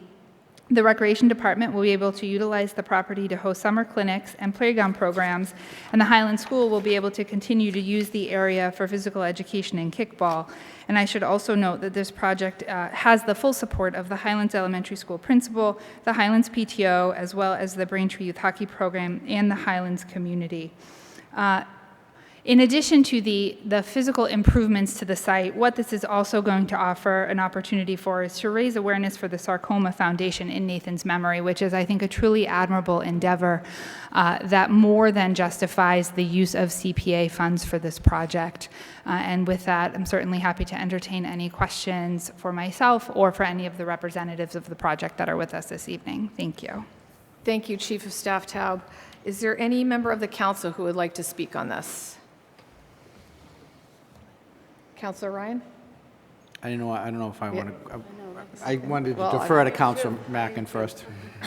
No, I just want Please. to thank Chief of Staff Todd for those kind words, and all Director Santucci Razi, Chris Griffin for all their help here. You know, a lot of work did go into this. It's been very widely supported in the neighborhood. It gets a lot of use as is, and, you know, we're really excited about it. So I would ask for all your support, and thank you. Thank you, Councilor Mackin. Councilor Ryan? Thank you, Madam President. Sorry about that. No, that's great. I want to commend Councilor Mackin for his leadership that he's shown on this project. It's a great thing. You know, I've been a town councilor since 2008, and I was a selectman before that. And one of the things I have learned over the years is, you better believe it, Braintree is a hockey town. Braintree loves hockey, and you know, not too long ago we had folks in here, we were going to build pickleball courts, and now we're going to build a street hockey facility, and I just think it's great. I want to commend the Recreation Department as well on this. It's just a wonderful thing about the town of Braintree that we have these fields with these types of facilities in them. It's going to be something that gets a lot of use by the Braintree youth hockey folks, and hopefully very soon we're going to have an ice rink and we're going to have a pool to go with it, God willing, and we all hope that. But having said that, I think it's just a great use of this of the town's community preservation funds, and I fully support this. And I want to thank Councilor Mackin. Thank you. Thank you, Councilor Ryan. We will have all those things, Councilor Ryan. Councilor Hume? Thank you, Madam President. Thank you, Councilor Mackin, for bringing this before us. We've had so many amazing CPA projects here before us, more than I can ever remember in all the years that we've been doing this. So great use of CPA funds. And again, this does not go out of our operating budget, but a couple points. So when this street hockey, it was tennis courts that were converted into the street hockey. It wasn't completely with the boards and all that after Nathan passed because of cancer. He was a student at South. Many people from the community were there. His parents and were there. What a great way to honor his memory when this was first put in, and even more so to improve it and make it an even better place for not only Highlands, but for all of Braintree. What a great way, too, for his parents that their son will never be forgotten. And to your point, Chief of Staff Taub, that to create awareness that cancer is it's a terrible disease, and anybody who knows if you've had a loved one, it is awful. So this is just such an amazing memory to him. It was a beautiful street hockey rink. Is that what you call it, a rink? I don't know. I don't play hockey, as you can tell. I think My kids didn't either. we may have some former street hockey players among us, so I think they can Well, and the clarify. number of Braintree youth hockey fundraisers that have happened on that field in memory of Nathan that have supported the youth hockey throughout this community, it's amazing. It always was sold out. If you didn't get into that tournament right away. Thank you, Councilor Mackin, and all involved in to his parents, just thank you for bringing this and letting your son be so public in his memory, be part of Braintree. Thank you, Councilor Hume. Any other councilors wish to speak on this? Councilor Maglio? I just have a quick question. Is this, this rink is open to everyone in the neighborhood, outside of the neighborhood, right? This is not some sort of a private... During school hours, the kids currently use it during gym class, and we would like to keep it that way, and obviously kids should be in school during the day anyway. But yeah, it's open to the public. And Madam President, one other note. Please, go right ahead. Director Arsenault's here with us, and I forgot to thank him before, but he helped out with this as well, so thank you. Thank you, Councilor Mackin. Any other councilors this time? Are there members of the public who would wish to speak on this matter? Come right up to the podium. Need your mic, and if you can state your name and address, please. Hi, my name's Caitlin Polson, and I live at 115 Vinedale Road. And I think this sounds amazing. It's the first I've heard of it, and since I'm here, I'd just like to say, that's amazing. And while we're talking about hockey, I was on the very first girls hockey team at Braintree High with Coach Burchill. So definitely a hockey town, but amazing work. So I'm really glad to hear about it. Thank you. Thank you. That's great. Anything else? I did hear from Mr. Ostman, who was one of the initiators of this project, and he's asked me to read a couple of things into the record. The first is from Mr. Ostman, who is Nathan Buliga. Sorry. Nathan Buglio is a Braintree youth with a passion for hockey. He served as a goaltender for years on the Braintree circuit, donning his signature number 1. After graduating from Liberty Elementary, Nathan attended South Middle School. I have a 16-year-old, I hope I can get through this, where he continued to develop his passion outside of hockey, namely chemistry and computer science, to list a few. Nathan was like a lot of kids in Braintree. He was never the most popular, but to the friends that truly knew him, he was an all-star. He was an outstanding student with a bright future ahead of him when he received his cancer diagnosis in 2010. He was only 12 years old when a rare bone and soft tissue cancer, or osteosarcoma, known as Ewing sarcoma, was found in his hip. Many rounds of radiation and proton therapy followed. The cancer quickly eradicated but later returned, starting a cycle that would follow Nathan for the rest of his life. On September 17th, 2013, at the age of 15, Nathan Buglio passed away. In 2014, the town graciously dedicated the street hockey rink in his honor, but there has been little upkeep, and very few in the community know that the rink exists. Nathan Bulgia deserves to be remembered, not for his cancer, nor his love of hockey, but as a Braintree youth that left a lasting impression on the people around him and in his community. So that was from Jeff Ostman. And I'm going to graciously ask my vice president to read the letter from Nathan's parents. Thank you, Councilor Ryan. You're welcome. Thank you for the opportunity to communicate a letter of recommendation in support of the application submitted by Jeff Ostman to the Braintree Community Preservation Committee regarding the proposed project for the Nathan Bulgia Parks Highlands School Playground. Nathan was our son who grew up in Braintree, though tragically passed away in 2013 at the young age of 15. Our names are Chris and Jasmine. Nathan was fortunate to have Jeff as a friend, and we are also fortunate to say the same.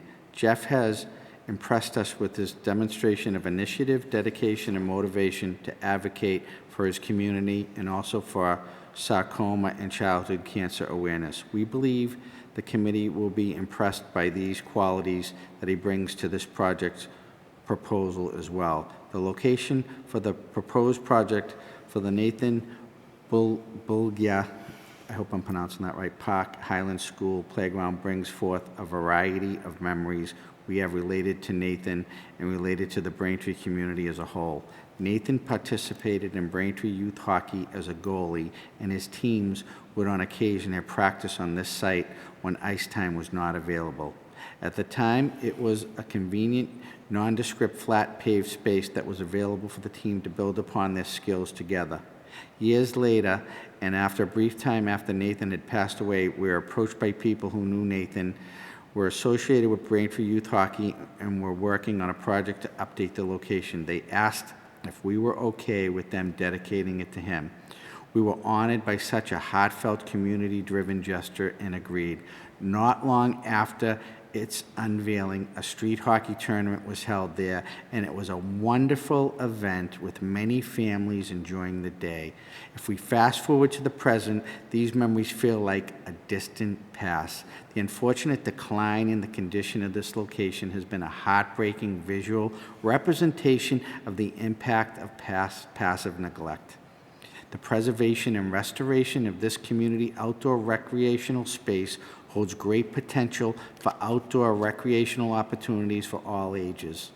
The infrastructure of public outdoor space in a community is an important factor to consider and is relative to social determinants of health. Surveys results released by the National Recreation and Park Association in 2021 found that public support for park and recreation infrastructure investments is strong. There are numerous articles with research studies correlating the veritable benefits of outdoor recreational space availability in neighborhoods, including economic, social, health, and wellness.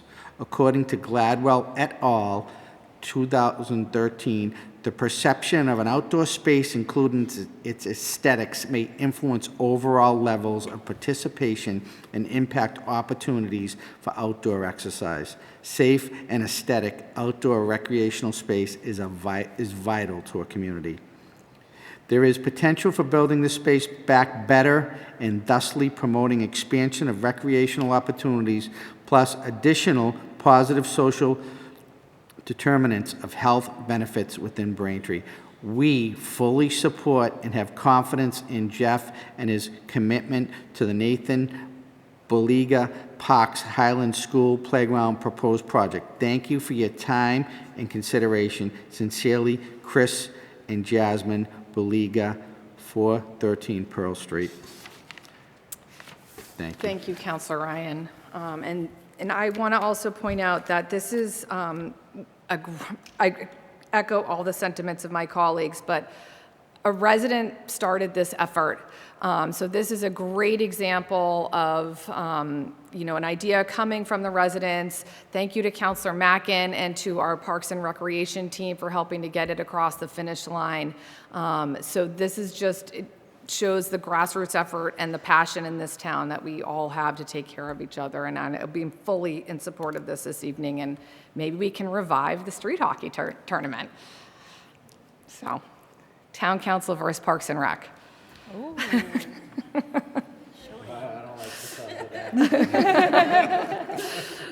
All right, are there any other comments, either from the public or the council this evening?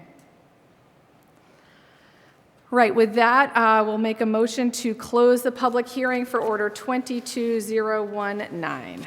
So moved. Second. Thank you. We have a motion and a second from Councilors Ryan and Hume. All in favor to close the public hearing? Aye. Any opposed? Okay, that is unanimous. And now I will ask for a motion for Order 22019. Madam President, the motion is as follows, that in accordance with the provisions of Chapter 44B of the General Laws and with the recommendation of the Community Preservation Committee, the appropriation of $200,000 from the CPA Open Space Recreation Fund and $250,000 from the Unreserved Fund for the Nathan Baliga Park and Street Hockey Rink, Assessors Map 1093, Plot 01, conditional on the funds expended under the direction of the Community Preservation Committee and the Director of Planning and Community Development. So moved. Second. Thank you. We have a motion and a second from Councilors Ryan and Hume. All those in favor? Aye. Any opposed? That is unanimous. Congratulations. Thank you. All right. Last voting item for this evening is 00622, Council President, Town Council rules or take up any action relative thereto. Per our rules, these rules will be reviewed and adopted within 90 days after the first council meeting in every even year. And so with that, I would refer to Councilor Hume, Vice Chair of the Committee of Ordinance and Rules, for a recommendation. Thank you, Madam President. The Committee of Ordinance and Rules met on March 28th and recommend favorable action to the full council on the Town Council rules as amended, with a vote 3 in favor and 1 opposed to the amendment Rule number 8 and 4 in favor, which was a unanimous vote to the amendment to Rule 38. Okay. Are there councilors who are wishing to propose any new amendments this evening? Councilor O'Brien? It's very, thank you, Madam President. It's very interesting. I did not plan this because otherwise I would have got to the Ordinance and Rules Committee sooner. But tonight is a representative example of why I rise tonight. If we look at Rule 33, which is agenda requests, you may have noticed in some of my decisions when an agenda item comes before us, I might vote no. And tonight is an example of that. If we look at the referral to Committee of Ways and Means, which I recognize is only referral, but it's still an agenda request. 22020, Superintendent of Schools, MSBA Statement of Interest, Core Project Braintree High School, or take up any action. The supporting documentation is not in our packet. And the whole idea behind the agenda request, Rule 33, was to provide us with an advance copy because it's public information anyway. So then we can review it, so then we sit down and have pertinent discussions about it. We're properly up to speed. And I have to give credit to the mayor's office, and particularly his chief of staff, but all of his staff actually, because they have been very diligent, not always, but very diligent to get that information to us prior to getting on the agenda. So, for example, tonight, 22021, mayor request for appropriation, I'm sorry. Did I get that wrong? Yeah, I don't even have that one. So there's 2 examples tonight where I recognize that there is some level of maybe reticence to get the information to us because now, once it's on the agenda, it's in public. But the whole theme behind Rule 33 change, which is a change in the last previous session, was to get this information to us, particularly for the new, because I was new at one point in time, and it frustrated me why I didn't have the documentation to advance study, so when I went to Ways and Means, I went to O&R, I would have the pertinent documentation. I am going to move to take this back to O&R to reconsider perhaps verbiage relative to Rule 33, and I am more than willing to help craft that language. Or I would really like to find out from the solicitor whether or not what I'm asking for is inappropriate. I don't think it is, because Rule 33 is pretty clear. Agenda items, this is an agenda item, should have the supporting documentation. And yes, we can make a 2/3 vote, but I've never, I know never gets me in trouble, but I haven't heard anybody do a 2/3 vote for many of the items that come very late to us, including the statements that came to us tonight, which that one is not as bad as some of the other ones. So my point is, and I'm going to stop because I'm going to ask for a motion, I'm going to make a motion. I'm going to make a motion that we send the 00622 Council President, Town Council rules, or take up any action relative thereto back to O&R for reconsideration, and I will craft a perhaps more pertinent Rule 33. Thank you, Councilor O'Brien. Did you have it sounded like you had a direct question for the town solicitor. I don't know if she's prepared to answer that this evening. I actually made a motion, and so I think we have to vote on the motion. I apologize. Okay. Can you? Would you mind repeating that motion? Okay. My motion is to take 00622 Council President, Town Council rules, or take up any action relative thereto, and send it back to O&R for reconsideration of Rule 33 agenda requests to discover whether or not the verbiage is correct as to why we're not receiving full items for agenda requests. Is there a second? Second. Thank you, councilors.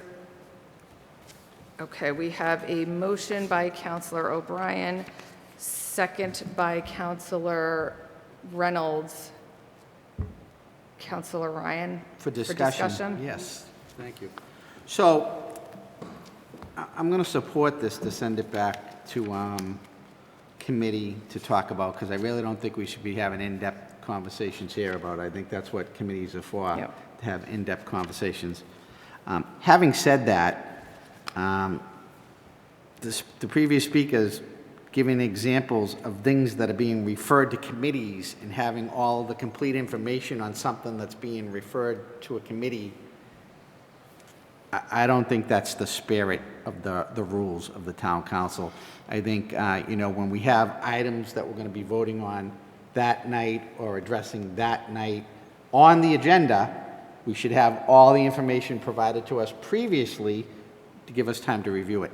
Having all the information on something that we're referring to a committee to talk about down the road at a committee meeting, then to talk about down the road at a town council meeting, I don't think we need to have all the information when it's on the agenda to be referred to committee.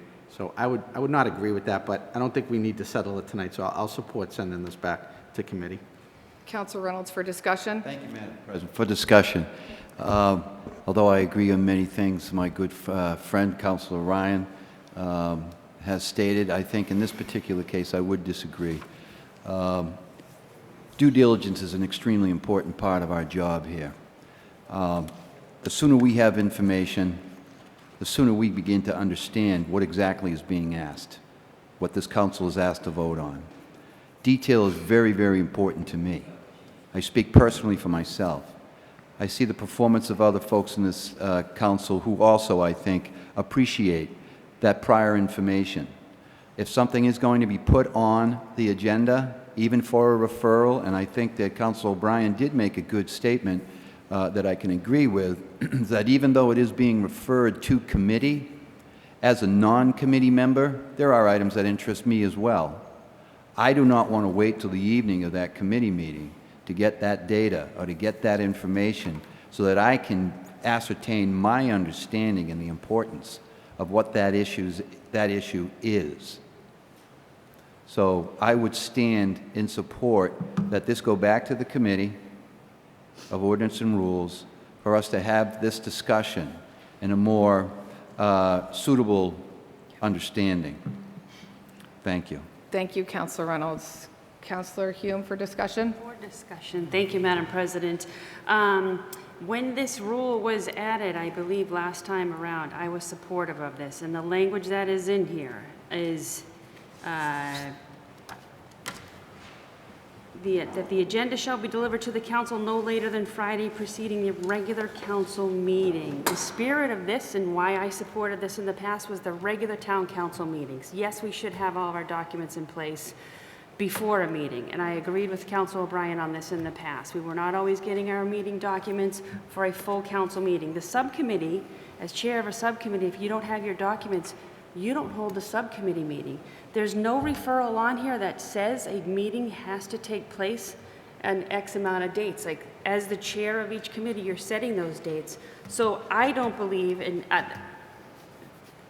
I'm going to agree with Councilor Ryan, I don't believe this rule is in reference to our subcommittees. The full council meeting, absolutely 100%. We don't get information, we should not be putting them. But on the subcommittees, I don't agree that that's speaking to the subcommittees. And we're the ones who control the meetings. If we don't get the documents, you don't hold a meeting. Thank you. Thank you, Councilor Hume. Any other councilors for discussion? Councilor Reynolds for the second time? Yes, thank you, Madam President. I definitely respect those opinions. Obviously, you folks have been on this committee, this council, a heck of a lot longer than I have. I have been monitoring this and have been tracking all of this. And for my own personal edification, I do find it valuable to get the information as soon as possible. It allows me to digest it. It allows me to ask questions. I don't think that in a lot of cases, we don't have the appropriate time to digest the evening of the meeting, that information, and to be able to ask questions, a good back and forth. That is just my opinion. That's just the way that I understand things, the way that I work. And I'm certainly going to defer to the majority will of this committee. And again, I do respect the opinions of my fellow councilors. I think this is a very good example of our councilors having a very healthy discussion about how business is conducted. Thank you. Thank you. Okay, we have a motion on the table. So if there's no more points of discussion, we need to vote on that motion. So we have a second. Okay, so now, thank you guys for bearing with me here. All right, so, and help me out here, Councilor O'Brien. All those in favor of sending the full packet of rules back to O&R for discussion on Rule 33, for an amendment to Rule 33? Aye. Anyone opposed? No. That wasn't a no. Charlie, what did you have? You were opposing? Aye. Yes, okay. Thank you. So we go. Five in favor, 2 opposed. To send it back to... Who's the other opposed? I was. apologize. Thank you. Okay, thank you. So procedurally, Clerk Semino, are we done then? We're done with that. Okay, perfect. Thank you very much. Thank you, Councilor O'Brien. Okay, so moving on. We have no new business this evening. We will now move on to referrals. Madam President, I'd like to make a motion to refer to the Committee of Ways and Means 22020 Superintendent of Schools, MSBA Statement of Interest Core Project Braintree High School, or take up any action related thereto, and 22021 Mayor Request for Appropriation, CPA Appropriation Watson Park Shoreline Stabilization and Floods Control Project, or take up any action related thereto. So moved. Second. Thank you, Councilors Ryan and Hume. All in favor of referring to the Committee on Ways and Means? Aye. Anyone opposed? No. That is 7 in favor, 1 opposed. Put that. Refer to the Committee on the Department of Public Works, 22022 National Grid petition, Sherbrooke Ave and Robinson Ave, or take up any action related thereto. 22023 National Grid petition, Elm Street to Railroad Street, or take up any action related thereto. 22024 National Grid petition, Cherry Street, or take up any action related thereto. So moved. Thank you. Thank you, Councilors Ryan and Hume. All those in favor? Aye. Any opposed? No. That is 7 in favor, 1 opposed. Okay. Thank you all very much. Our next hold on. I think I skipped the motion to adjourn. No. Our next meeting will be on Tuesday, April 26th at 2022 at 7:30 p.m. Thank you, as always, to BCAM for sticking with us tonight, Wes Ray, Bill Needham, and Jerry Comack, and the entire crew. And with that, is there a motion to adjourn? So moved. Second. All in favor? Aye. This meeting is adjourned. Thank you.